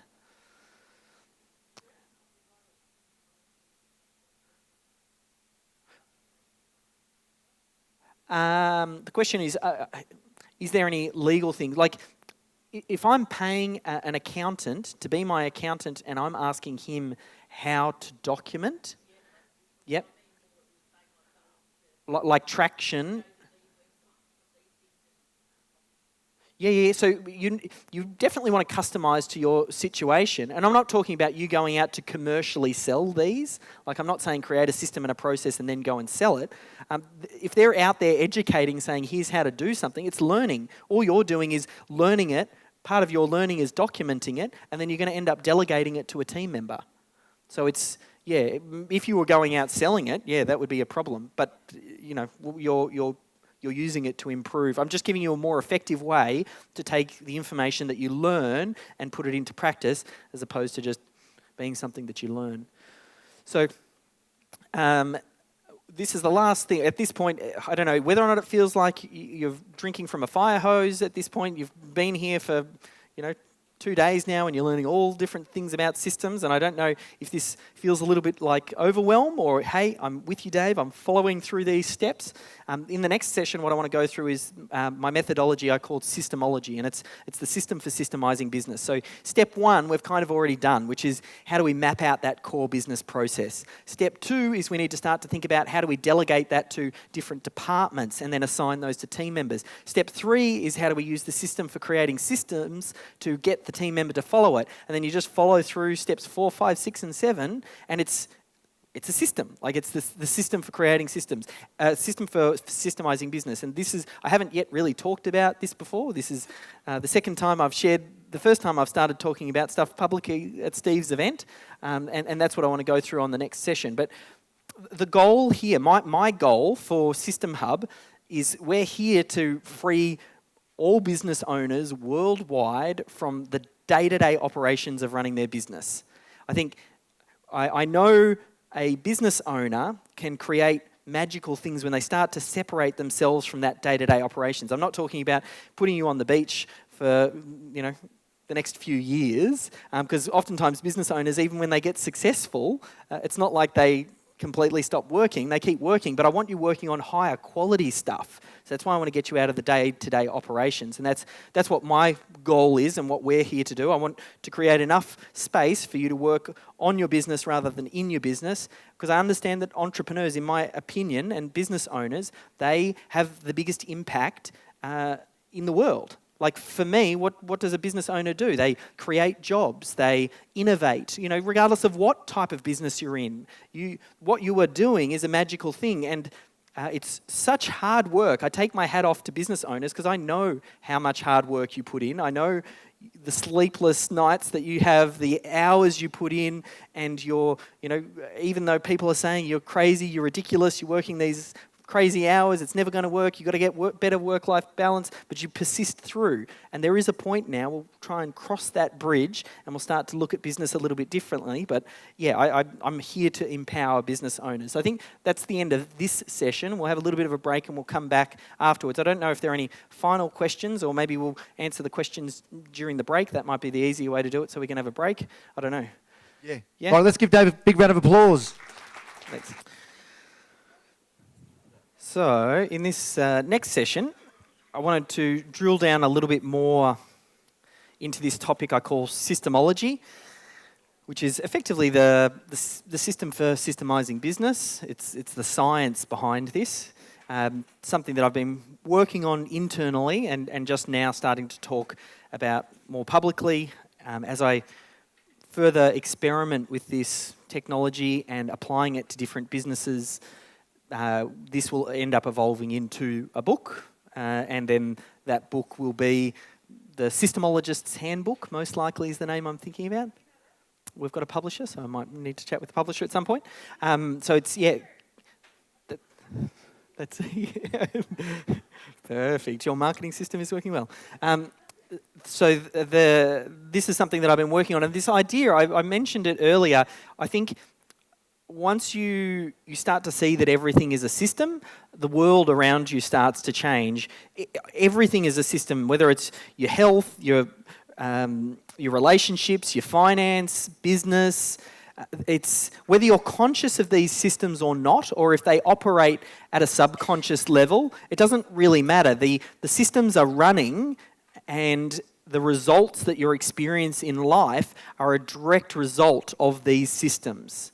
So, for example, if you eat poorly and you don't exercise, you will, over time, end up getting overweight. Because from a health perspective, that is an unhealthy system and it creates an unhealthy result. So everything in life, it's just a set of steps that when followed, provide some sort of consistent and predictable outcome. Whether you think about it or not, it's happening. So the key is to become aware of these systems around you, identify the ones that are important to you, spend attention to focus on them, create a system and a process that you follow that deals with that gets you the result you're after, and then forget about it. Don't just follow the system.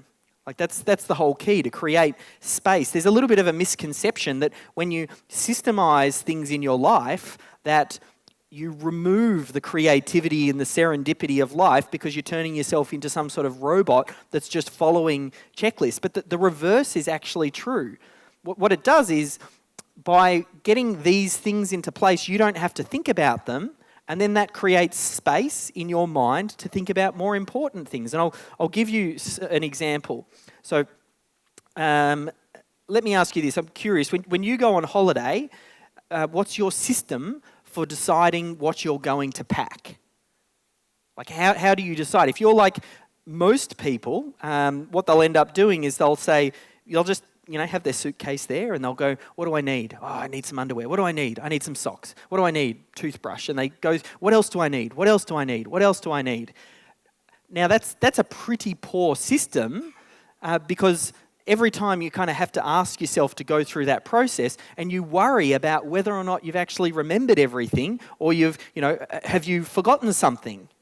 That's a pretty poor problem, or pretty poor system. Now, if you were to document that process and have a checklist that you go through, that speeds up the process. So you just review it. Have I got this? Have I got this? Have I got this? You'll be much more efficient.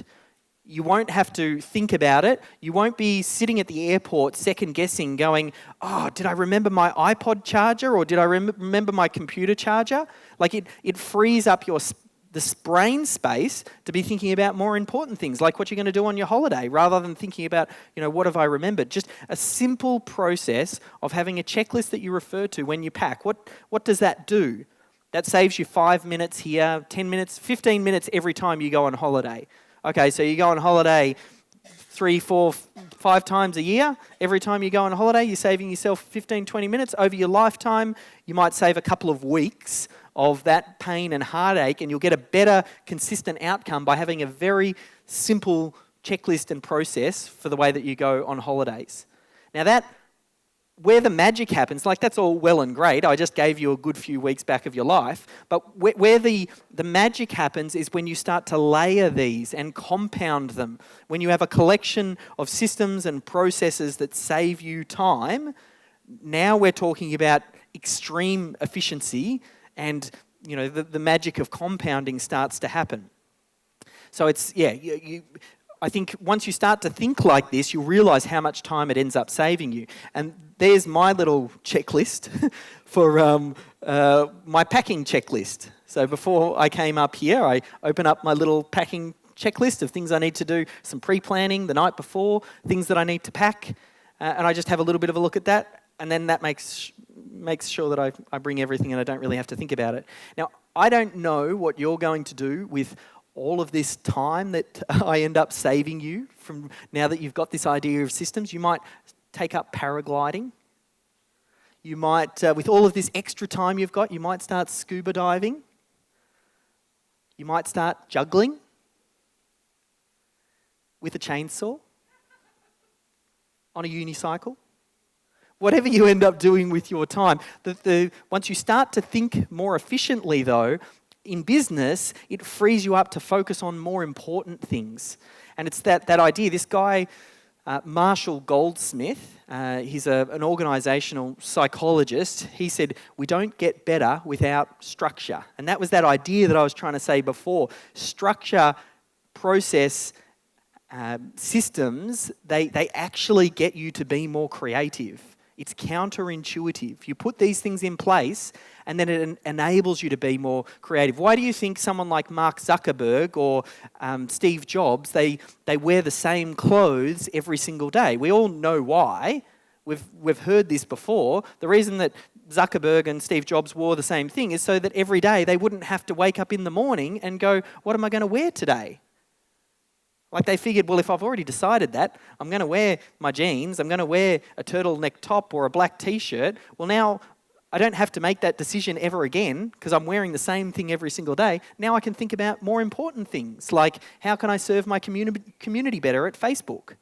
Like that's a system that increases efficiency. So if you think of that and then think about how can you apply it to other areas, and we've talked about business just being a collection of systems and processes with the whole purpose of reducing errors, increasing efficiency, making sure you find better staff, improving your cash flow.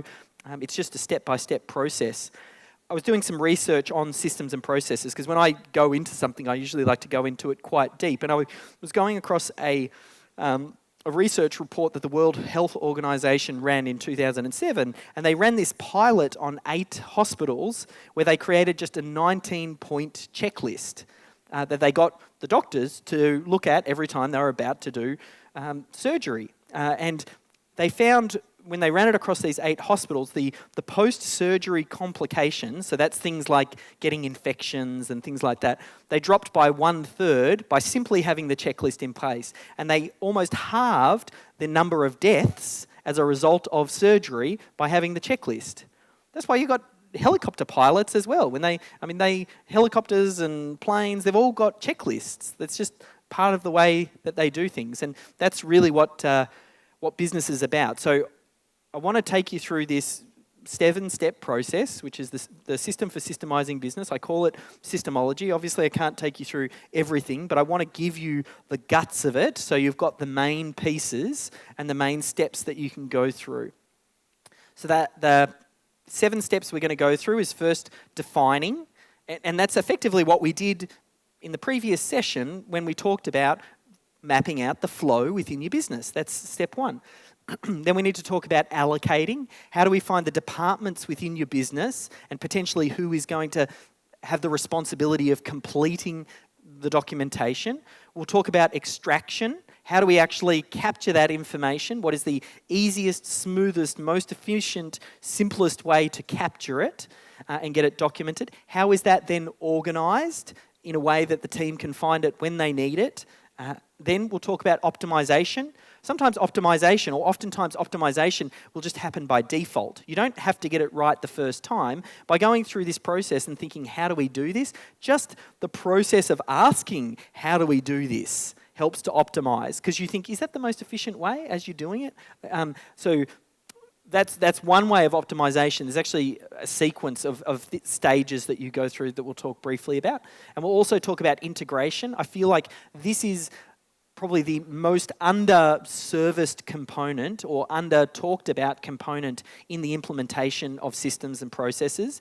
I feel like this is where the black hole is, and I think where I'm going to do my best work as far as introducing this idea of systemology to the world, because it's the idea, how do you get your team to take this on board? If you've got an existing team and you've built up to stage number 2, and they're all doing what they're doing, and you come to this idea of, yes, let's systemize our business. And what's Joe say? Joe goes, why do I have to change? This is the way that I've always done things. Or maybe Jane says, well, I've created this black box around me so no one really knows what I'm doing, and that creates job security for me and low accountability. Why do I want to document this and give you visibility? So there's a lot of resistance that happens at the integration, especially if you've got existing team members. It's much easier when you've got new team members joining you because you can just say, well, this is the way that we do things here. Much better, much easier. But there's a real challenge there with the integration, and that's a big reason most businesses fail when it comes to systemization. And we'll also talk about scale. Once you get this in place, the whole purpose of systemizing your business is to scale and introduce growth. And I want to give you this idea that Michael Gerber taught me, where he said every business is a school. That is a really important one. If you get that can change the way that you do business. Every business is a school. All you are doing is taking people who don't know how you do what you do, and you're training them. The whole aim of the game here for you to scale is if once you get a solid systems-run business that delivers a consistent outcome that gets your clients to come back, how can you find, hire, train staff in the most efficient manner possible? and you become a training organisation. And that's really what you focus in on, is training staff. So that's a big one as well. So step number one is around defining. And the good news is we've already done step number one. You can't see the D, so it looks like 1. But it is done. And it starts with, where do you start? With defining is identifying the mission critical systems in the business, identify what they are. Then once you've got those in place, the next thing I like to look at is, where are the fires? So where are things where continual problems keep cropping up? I think of rolling out systems in terms of waves. The first wave is the mission critical stuff. The second wave is putting out fires. The third wave is oftentimes taking an elevated perspective of your business and identifying the missing pieces. And then you plug in those expert systems and processes that I was talking about, like finding someone else to put that system or process into place.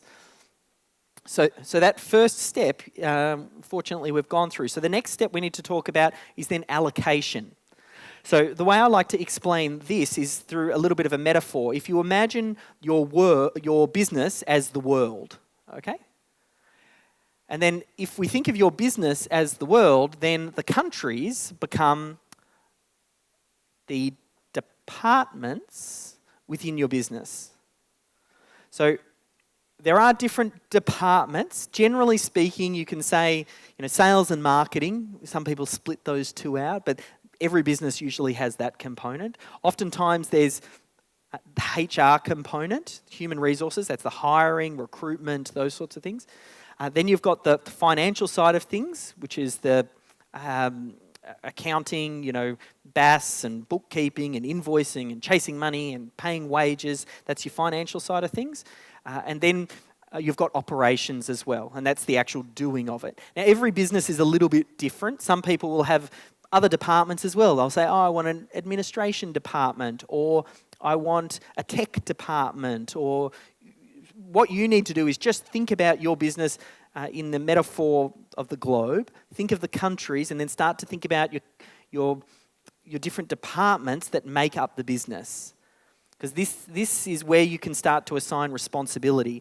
And that's probably the next step. Then if you think in terms of the country, if you think of it, I've chunked big your business. Now we're kind of gone down into the different departments. And then we zoom in again, and a country now can be broken up further. So if we say this is human resources, now there are probably different systems and processes and sections that make up that department. We've got orientation and finding and hiring and managing, and how do you promote and retain and fire. So you want to start to think in terms of your business as these different departments. One thing we'll do, and I'll give Steve the nod to hand out a little worksheet. This is probably something that you'll get to work on in your own time, and you can kind of take it away. But I've got a worksheet that helps you do this. The process you need to go through once you get this worksheet is have a look at the flow that you've mapped out in step number 1, and then you start to identify the systems and the processes that you've identified as your mission critical ones. Then you need to think about, well, what are the departments within my business? And then you assign the systems to the different departments. And the reason we do this, these first couple of stages, is what the business owner does. The reason the business owner or works with the team to do this is because some of the later stages you'll delegate. I first need you to understand the business as departments, because that helps you then assign responsibility. And again, depending on the size of your organisation, you might be at that point where you can start to go, okay, Sally, she's our accounts lady. She now becomes responsible for this department, and she's responsible for all of the different systems and processes underneath that department. I gave you a couple of little ideas on that sheet as well up the top. You can look at what your mission critical systems and processes are, but then you can also see some suggestions underneath each of the different departments. So you can come up with your own language as far as what you call departments. I use client fulfillment there. Some people call it operations. Michael Gerber likes to call it client fulfillment. There's a few different names there, but you just find what works for you, and then you start to associate the systems to the different departments. depending on if you're watching the recording for this and you don't have the handout, you can just go to systemhub.com/decision-tree, and then you can just download that PDF. Now, once you start to do that, then you build a real basic org chart. Now, I went back through my Dropbox. I'm a little bit of a pack horse when it comes to Dropbox because I have unlimited space. I will save everything. Here is one of the very first versions of an org chart that we drew.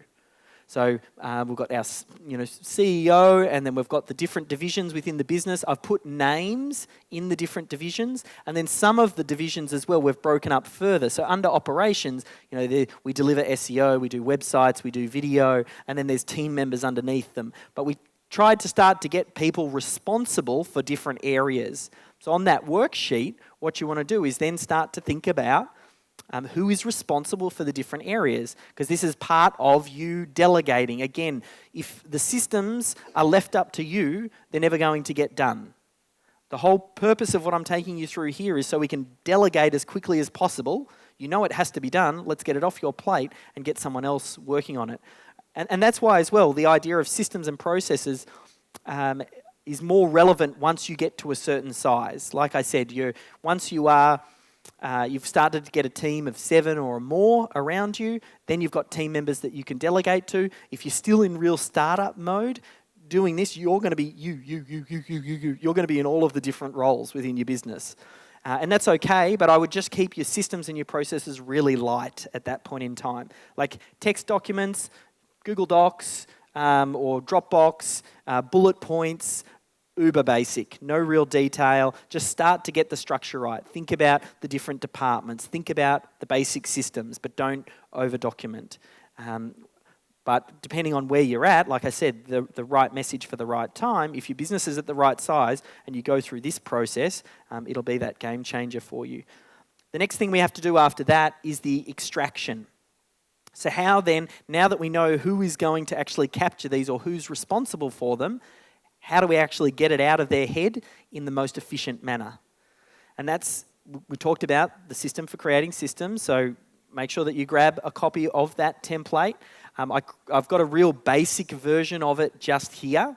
I've stripped out all of the basics. You can see here that's version 1 because that's kind of with no subpoints. The version that you'll download is actually this version up here, and it's got all of the bullet points to explain them. But it's step 1, identify the result that you're looking for that system to create. Step number 2, identify who is going to best document that within your business. Step 3, figure out the method of capture. Like I said, it's usually best to capture someone as they're doing it. So that might be screen recording, video, audio. Ideally, if you just get them while they're doing it, that's best. You record the task being done. You then upload that video somewhere, preferably into System Hub.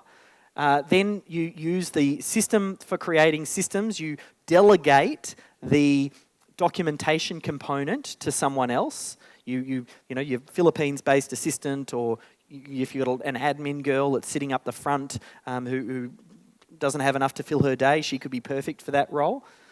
You create the documentation around it. Then next time the task is done, it goes back to the person who they extracted the steps from, and they follow it next time, or they have it handy, just to make sure that they feel like all of the steps are there and they fill it out. Because even with staff, you have to make this as easy for staff as possible. Because that's why I think the initial documentation, if you can get someone else to do it, it makes it so much easier. How much easier is it for you to look at a document and edit it than it is to start from scratch? You assign this and delegate it to a team member and say, it's your responsibility to do this. I'm going to check back in with you in 1 week's time, and I want to make sure that you've done these 10 processes. Oh, I was so busy. The phone was ringing on Thursday. I had too many emails. This cropped up, that cropped up. Much easier if you get them something to edit, because then they're almost compelled. Well, I don't want it to be wrong. So it's much easier to edit than it is to start from scratch. Then you would submit it for some sort of review. Now, always within your business, you want to have 2 people who can do a task. You've got the primary person and you have to have a secondary person. So that way you've got the redundancy. If someone goes on holiday, they're sick, whatever, you've got that backup there. So the primary person teaches the secondary person. More often than not, the best time to test your system is by teaching someone else once it's documented. Or when you get a new staff member, they're the best. Get a brand new staff member, start showing them the systems and the processes, and watch where they ask the questions. That's where you have to do the systems improvement because it's not necessarily clear for them. And then, you just want to encourage the use of systems. And once you take on this systems thinking as the business owner, you always need to go back to your staff. Oh, where's the system for that? Have you got that documented? Oh, can you send that through to me? I love to tweak the system. I don't give feedback to staff as much now. Like Melissa, who runs Melbourne SEO and Video now, I used to be a little bit of I'm a reformed micromanager, and I used to love to jump in and say, oh, you should have done things this way or that way or whatever. And she said, no, the way that we need to do it is channel it back into the system. So I go in and I find the appropriate system. If I want to tweak an email template, I tweak it right in the system, so that way next time it's done correctly. Or I find out who the system owner is and I give them the feedback. I don't go to the person who's executed the task and say, oh, you did this or that wrong. It's always about improving the systems. So this process, it's easy. I shared this idea with David Warren. That was the guy Tim Reed introduced me to, based out of the Philippines, who runs the BPO, used to run the Tall Ships Company. And as soon as he heard this process, he's like, I want you to do this for me. I want you to sit down and guide my team through it, because he's obviously got his Philippines-based team. So he assigned 2 staff members to work on this process over the course of 3 to 6 months, and I worked with them to document their processes and their procedures, just under some guidance. And now I can't take credit. Like, Dave's a very smart guy, and he's a great operator and grows business, but the growth that he has seen, I can say without a doubt, and he would agree, that without this documentation, he would not have been able to grow at the level he has without this in place. Like, it's critical. So it's going through this process will get the result. Then we need to talk about, well, how do we actually organise this? Once it's captured, where does it get organised? Now, there's 2 ways to do this. You can do it the easy way, or you can do it the hard way. The lessons here around systems and processes is that it has to be central. It has to be cloud-based. Everybody has to be able to jump in and grab it when they need it. It needs to be easy.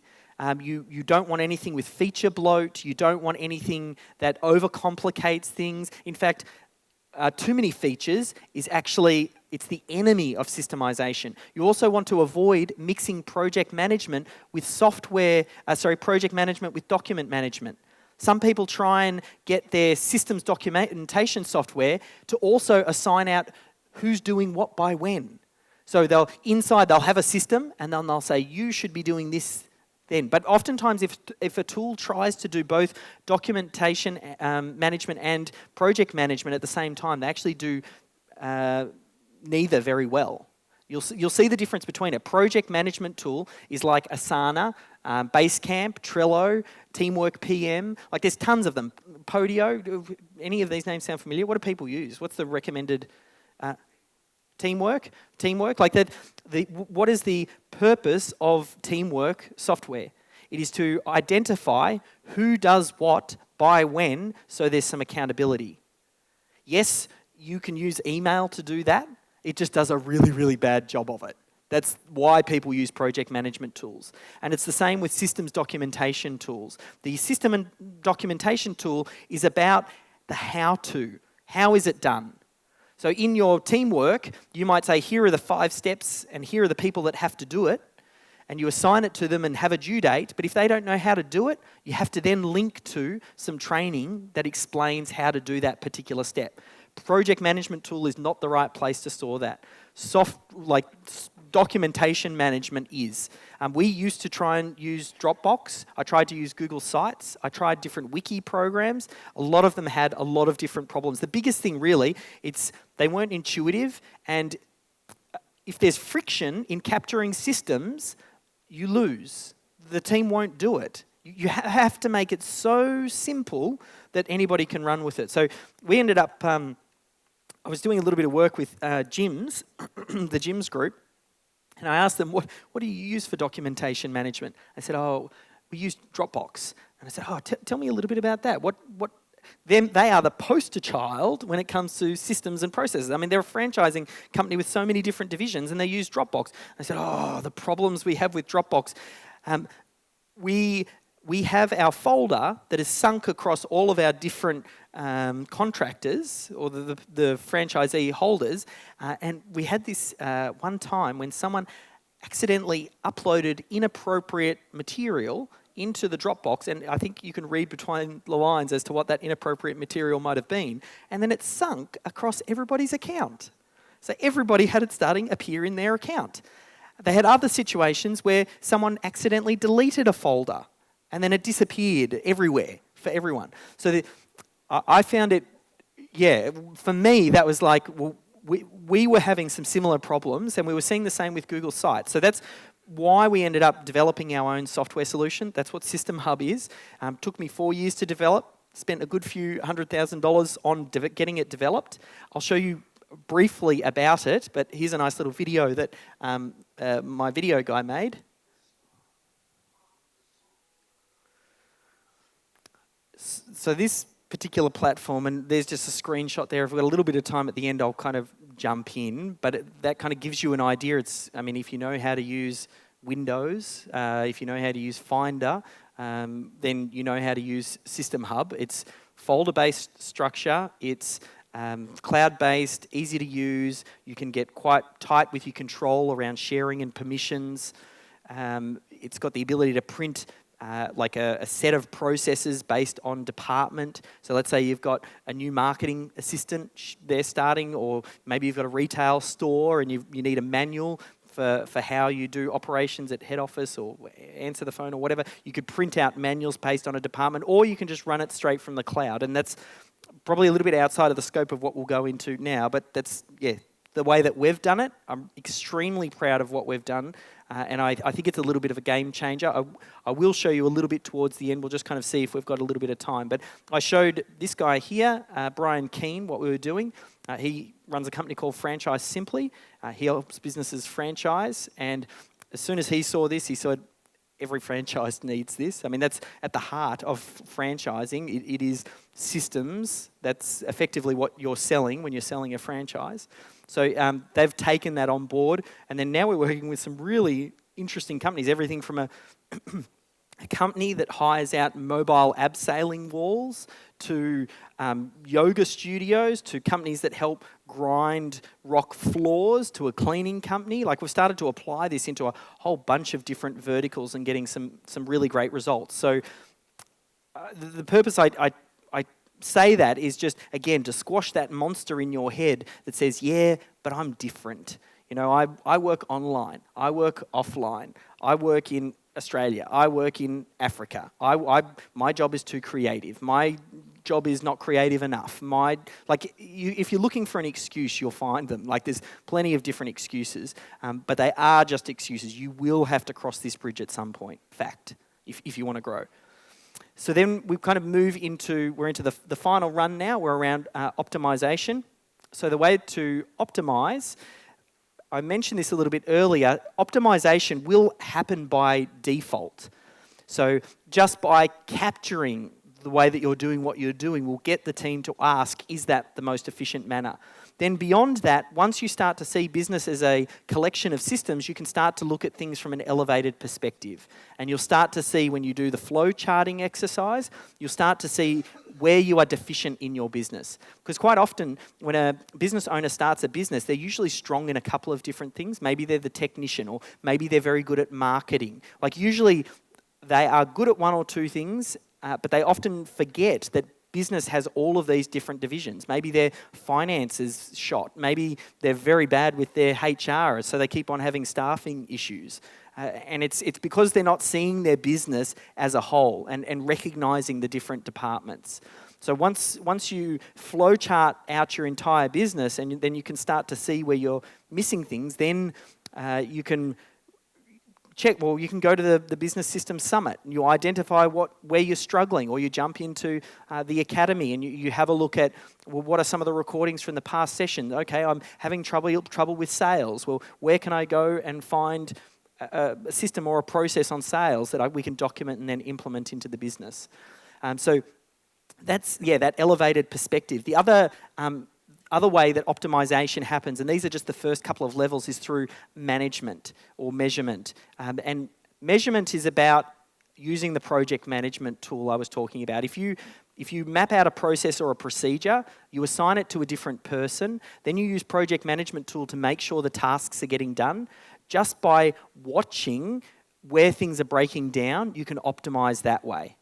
Like if you follow those 3 steps, you'll get really good wins. Yes, there are ways to speed this up. Yes, you can be more efficient if you've got money to throw at this, and if you're a bigger company and you've lagged in getting systems in place, then you can hire the consultant. They can come in and architect the perfect system or process to solve that problem that you've got that's tailored to you, and then the rest of your team can follow it. But these 3 steps work very well for someone if they're just getting started out and they're still, trying to bootstrap this and keep it as tight as they can. But project management is one of those tools that I'll show you a little bit maybe in our Asana tool, how we use it. That's probably a good way to do it. Okay, let me do that. I'm going to jump over to Asana. And the way that we think about our business, if you can see that okay, these are templates. These are all of the different products and services that we sell, infographics, videos, website builds. And these are just templates here. There's a system over in System Hub over to the master template. Oh, bad internet, but there we go.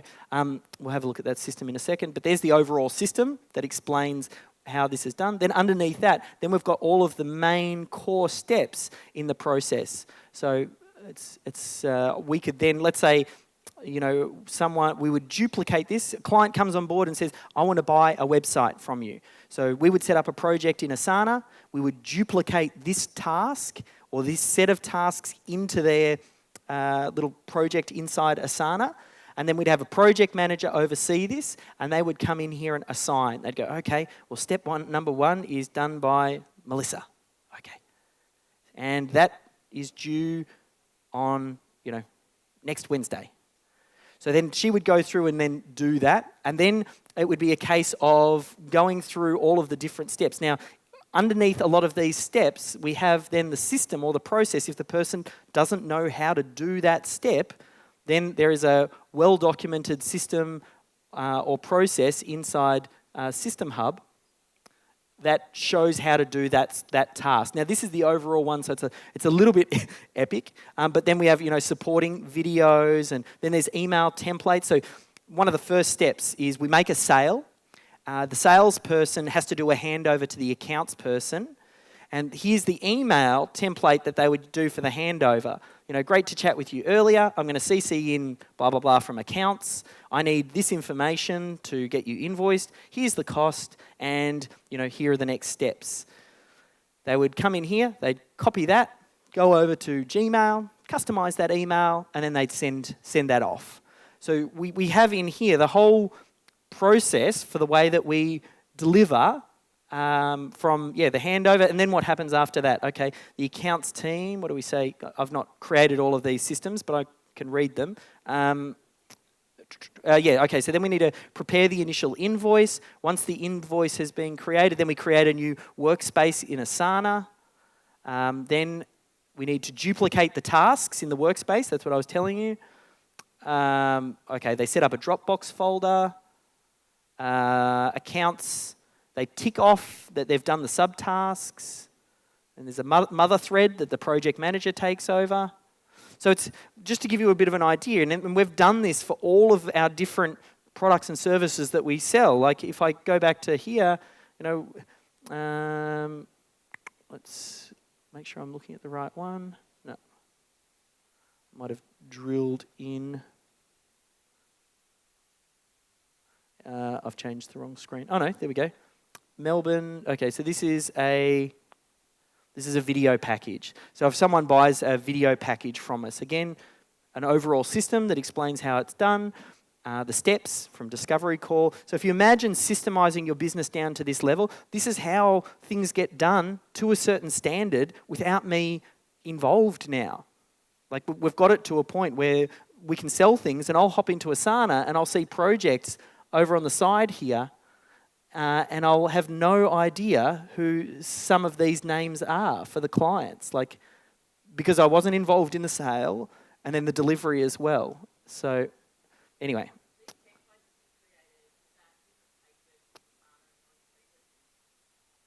We've created the templates. I'm not familiar with the free version that much. That is a paid version of Asana, but it's just templates. Teamwork will do the same. All project management tools, they'll have master templates that you can set up, and then you just duplicate it, and then you link it together with a how-to. But that's how your project management tool and your systems documentation tool work together to create a really great result. Helpful? This one's called Asana. Podio, Teamwork, that's the one. Basecamp, Trello. Try not to get too caught up in what the software is, as long as you've got something in place that solves that problem. It's not about the software. The only piece of software that you need is System Hub. So we're up to integration now, which is we're into the final run now. And we talked about some of the problems, like why do people fail when they try and integrate this into their business. I can't go through everything, but there's a few key ones. And I want to give you the high level so you can understand it. I mean, it needs to start with the business owner. You have to have the breakthrough to go, systems thinking is the way forward. You will need to, at some point, get a systems champion to sit side by side with you in the business at some point, because you're the worst person to do the documentation. But then you also need to get the team on as early as possible into this process. They need to be involved with this, especially if you've got an existing team. And if you've got an existing team, there are different resistances. The way to overcome the resistance is to understand what's in it for them. Like why has the person, or why would a staff member want to document their systems and their processes? Are you going to get me to document my systems and processes and then shift my job offshore to an emerging economy where someone can do my job for $10 an hour? Well, that's a little bit risky. Maybe I'm going to do a real crap job at documenting this process, so you have a poor experience over there, offshoring, and then you go, that doesn't work, I might as well keep everything local. Like, you have to think, why? What is it in it for the person to do the documentation? So firstly, you need to get the team, everybody, at least your leadership team, involved as early as possible to understand, hey, we've reached this plateau, we're stuck here. For us to break through, we have to do the systemization. What is the benefit for them? If we document this, this enables you to move up in the ranks. Now you become a department head who oversees a larger team beneath you. You're more valuable to me at this point in time. I can afford to pay you more now because you're a leader. Like you're creating opportunity by getting them to delegate work to lower cost resources. That frees them up to work on higher value tasks. It's actually in their best interest to document that because it creates the opportunity. Now, in our business, there's the misconception that working with offshore steals jobs from Australian staff. Like sometimes that will pop up, and the misconception there for us is business is hard enough, right? You don't have a margin for error. Labour costs are so expensive in Australia. What ends up happening is if you move some of those tasks offshore, it creates a little bit of extra margin for you as a business owner, a little bit of extra breathing room. As you grow, that means you can actually hire more local staff. By me offshoring, we've actually ended up hiring more because we're growing. And it's ended up being a real good thing. I mean, half of our staff is located locally and we have half offshore. And it's been, so you need to help them to understand that what we're trying to do here is grow the business improve that efficiency. The other thing it does is it enables them to go on holidays. A lot of team members think if I go away on a holiday, there's pressure on them because they're key person dependent. The business, they're the only person who knows how to do the invoices or, follow up this or that. So for them, it's hard for them to take a break because you as the business owner don't want them to go. And then when they come back, they've got an inbox that's 300 emails deep that they then spend the next 6 months trying to catch up on. Like that's pain. Whereas if you can help them to understand, but if we document this and you have someone side saddling you, this means you can go ahead, take some time off. Got stuff going on in the family? No worries. Go address that and then come back and the business doesn't fall in a heap. It's all about the systems. So you need to help them to understand that. The other thing is, again, it's keeping it simple. KISS, if you didn't get the connection. Don't over-document things. Make sure that you use something like System Hub where it's easy and intuitive to learn. Only document things that are core. Start with that and get everybody involved in the process. Also, have a B1 and a B2. Have a primary person who owns the system and have a secondary person who owns the system as well. Or at least backs that person up. So the primary person teaches the other person how it's done, so that way they can take leave and go on holiday. So you want to have a B1 and a B2, avoid that single person dependency. The other thing as well, that's all well and good if you've got existing staff. What I took you through there is about how you overcome some of the challenges for your existing staff. If it's brand new staff, it's so much easier. It's just, here's the way that we do things here. And you educate them right up front. You create an onboarding sequence. This is the way that we've done it inside Asana. I'll just go into, there's my cursor. So this is inside our Asana again. Every team member, when they come on board, we duplicate this, and this is our onboarding sequence for them. So they come in here and they watch a welcome video. They go, here's the training on how to use Asana. Here's the training on how to use Dropbox, how to use Skype. We introduce our core values. We are a systems-run organisation. That is one of our core values. Policies, guidelines. So we have a structured onboarding process that everybody goes through, and then that is just the way that we do what we do. Like that's a fantastic way to have someone, and if it goes back to that idea I told you before, every business is a school. So that is my learning program for the way that people start, means I can get them trained up to a certain level very quickly without any input from me, and it's done consistently. And everybody goes through that same training. So there's no, you weren't taught how to do that, you didn't know that, you didn't know you should be... If you've gone through and you've checked off the items, you have accepted that I've gone through this training. And then if you don't follow it, it's so much easier for me from a management point of view to then go back and say, why didn't you do this? It's in the system.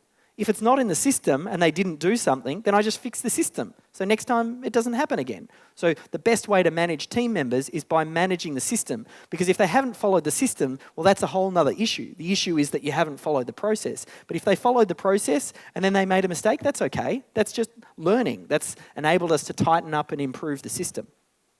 If you're having trouble with this, we're training up certified systemologists that will go in and work with businesses to help them with this component. It's quite possibly one of the hardest components and where most businesses fall. You'll come down to a seminar like this, you'll get all excited by systems and processes, you'll go back and introduce it to your team, and then you'll go, reality kind of sets in. So if you need help, that's something we can help with. And then the final piece, in the last few minutes I've got is, we'll talk about scale. How do we scale from here? We talked about there's quite a few points under here. I've picked out the top 3, but every business is a school. That's, if you approach scale like that, you are in the training organisation business. So you need a way, the things that you need to have in place to scale is, 1, you need a way that you can find staff quickly and hire them, find the right people, good people. Then you need a way that can train and onboard them. And then you need a way that can manage them, like a management system. Now, I gave you the management system a little bit earlier. That's what that whole traction piece was about. The recruitment system, I use a thing I developed called the George Foreman method. The reason I call it the George Foreman method is because you give your staff a good grilling. The process, the short version of the process is you get clear on who you need to hire, you write the job ad, you post the job ad, you start off by getting them to fill out a questionnaire. Like that should be the first engagement piece. Don't have them send you a CV or cover letter. Get them to fill out a 20-minute questionnaire detailing all of the things that are important about that role, why they think they're qualified, what their wage expectations are. Just by putting that piece in place, someone who isn't willing to go through a 20-minute questionnaire to apply for a job that they think they're well suited for, that will weed out so many different people. The A player will stick with it and go the whole way through. Then the next step after that is you give them a simple task. So they make it through the questionnaire. Think of it like a funnel. You tip as many people into the front of the funnel as you can, as many people to see the ad as possible. Then only a small selection of those will fill out the questionnaire. Then you give them a trial task. Only a small selection of those people will do the trial task. Of those, you can filter it down even further anyway, because some people are going to do a real bad job at the trial task. Then at that point, you might ask for a cover letter and a CV. Now you're only looking at a handful rather than hundreds. And then you make your final decision to interview. So now you're probably only interviewing a handful of people. We've just filtered down to gold down here. And at this point, if you're still struggling, if you've got 2 or 3 candidates that are very suitable candidates, then you might trial them for the role. Give them another trial task, get 2 people working on it for a week and say you're part of a trial. And that's how you find good staff. You want to make sure that your business is a training organisation. We talked about that. And I talked about traction. That is the management component. And once you start to do this, you'll build your system and your business like a machine, a finely oiled machine. That's the aim of the game. I worked with these guys, Mike and Amy Hamilton. They run an agency out of the US, been working with them for 3 years. They focus on the chiropractic niche. And we've built up this system and it's grown, their business has grown exponentially now. And they're at a point now where they're looking to license their systems and processes into different countries. So because what they have now is the IP of how that business is run and very scalable. That's where the money is. Once you get to that level, that's the complete entrepreneur. You're selling your IP there. You're selling business opportunities. You're selling the systems. That's that final stage. So there we go. That's systemology. First time I've talked about it. Hopefully parts of it resonated with you. You can use it as a bit of a roadmap. I appreciate you being part of that journey. This will turn into a book at some point in time. It's a roadmap and a blueprint. We've proven it works. The next step for me, just like I did when I launched Authority Content, is I have to collect as much proof as possible. Like for me, the best way to sell something is to have undeniable proof. So when I launched Authority Content, I got a whole bunch of people to review the book, as many high profile, low profile, everything in between, real world people, and I got them to test the system and then come back to me and give feedback, and I collected that feedback, and that was kind of like my launching pad to then come out with the book and go, I know this works. So this is a brand new process for me. I'm looking for people who I can work with to deploy systemology, make sure it works, make sure that you're a case study. If you're interested, I'm running a coaching program that'll go for 2 months, which takes you deep into this with the ability to delegate it to your team. Obviously, if you want to find out more about that, you can do it. It's starting at the start of September. If hopefully something that I've done here today really inspired you about systems, that's what I was here to do. I just wanted to get you to go, yeah, I can see systems are the way. Systems are the way forward. I hope that, I put that ripple. I think I hope I've started something. You don't know where it'll go now. Like this is the start. That ripple, once you see the world through systems, it just changes the way that you think about systems. I like a good story, so I'll just finish with the story and then I'm done. The last thing, I want to tell you about the very first system that I ever saw. I have to take you back though, 1988. I was only 7 at the time. My dad created the first system I ever saw called The Sheet. And it was a points-based system that my brother and I'm Dave, my brother was Chris, was a points-based system for what my dad believed was how to live a good life. And he associated all of the different actions to having a good life and connected them with points. So I could brush my teeth and I'd earn a few points. I could wash Dad's car, I'd earn a few more points. I would go to bed at a certain time, I'd earn more points. Now, remember I was 7, my dad was a little bit funny, I think. I could still go to bed on a Friday night as a 7-year-old at 10:15 p.m. What was he thinking? And I'd still earn 2 points. But it was really interesting insight into what he saw, his value set, and what he was trying to imprint onto my brother and I. There were some other ones as well. So these points would get tallied up at the end of the week, and there was a scoring system down the bottom here. He would add up all of those points, and then that would equal pocket money. Now, in 1988, as a 7-year-old, $7 per week was actually pretty good pocket money. And I understood the rules of the game, and I played the game very, very well, to the point where I was maxing out every single week, and I was also earning, because I had over 300 points for 5 weeks running, I'd also get my bonuses as well. It got to a point where Dad had to change the rules of the game because he was paying out too much. Now, I understood the rules of the game. I learnt the game. I played the game incredibly well. My brother, on the other hand, he hated the sheet. He loathed the idea of the sheet and how we were getting played. He didn't want to take part in the sheet. He didn't give a sheet. And it's funny.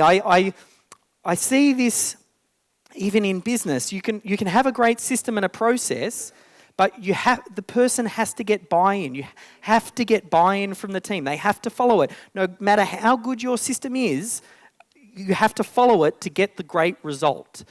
So that's why we need to try and make it as easy and simple as possible. There's a photo of my dad, and that was Nathaniel as he grew up a little bit older. I know you saw him a bit earlier, and that pretty much brings us to a close. So, thank you. Well done, Dave. That was excellent. I thought what a great way to finish our 2-day boot camp on systems and automation with Dave Jennings. He's very, very passionate about systems, and basically you've built your whole life around it, haven't you, now, moving forward? It's, yeah. So any questions for Dave before we go? Okay, Heather. Yep. Of course. A friend of Steve is a friend of mine. Just email me and I'll figure out something that gets you in at the best rate for life. Dave@systemhub.com. Yep. Yeah. Perfect. And it is good. We don't use it yet. Yep. But we've certainly had a look around it as one of the early people to check it out, and looks very, very good. Yep. Dave. It's Dave. Yep. Yeah. But you can call me David. Yeah, it is Dave. Mr. Jennings. Just something I noticed then from the scorecard, from the sheet. Yeah. It's interesting, though, as business owners, because there was an incentive there for you. You figured out the game and you knew you had to do certain number of things to get a result. So it's funny, as business owners, if we put the systems in place, for example, we will get a result, correct? Yes. Right. But So- it's intangible at the moment. We Yeah. can't actually see it. Couple of things, real key insights there. That's another reason why the adoption of systems for a lot of people is hard, because the result or the benefit that you get is not immediately felt. And it's a compounding effect. So you have to do it over a period of time. And you also have to make sure that you incentivize the right thing. Otherwise, people find out how to game the system. So you need to get very clear on what the KPIs and what the measurement is and reward the right behavior. So it's not always gross, maybe it's net. There's lots of different examples. Yeah. But for instance, if there was a $7,000 reward, if you implemented 10 systems into your business in the next 5 weeks, Yep. how many people would do it? If it was $70,000 cash from David Jennings. I was going to say from Steve. Yeah. would you do it? Would the incentive be there? For $70,000, yeah, you do it. But perhaps the suggestion is that... I need to run a prize draw. Well, maybe if somebody put 10 systems in their business, the return is going to be greater than $70,000. Yep. So you almost have to trick your brain into thinking, if you can see something tangible, you're more inclined to do it. But just knowing, and you've got to believe in yourself that you will get the positive outcome if you go and implement 10 systems into your business in the next 7 weeks. And if you think about it, I don't think you can argue a case for the fact that you wouldn't get a result. It is the fundamentals. All we're talking about is finding a consistent approach to deliver a consistent outcome. You can't argue that fact. That's what it is. So you assuming you're getting the right steps and you've got the right systems in place, you will get a better result. Yeah, I think the analogy we use, and you used it earlier, was that if you want to lose weight and you get fitter, if you consistently for 7 weeks eat the right food, exercise 5 out of 7 days, if you do that consistently for 7 weeks, you will get a result. There is just no other way that you will not get the result or closer to the result that you want. Same with, creating systems. Agreed. Excellent. Anyway, I'm just confirming what you've already said. Anyway, it's been a wonderful pleasure to have you come up, Dave. Yeah, it was a massive effort. 6-week-old bub at home. First time that David's left his wife at home with the 2 kids. So she said the last. And the last as well. So you won't see him again. So take a photo with him because that'll be the last time you see him. That's right. Awesome. Thank you, David. Excellent. Thank you.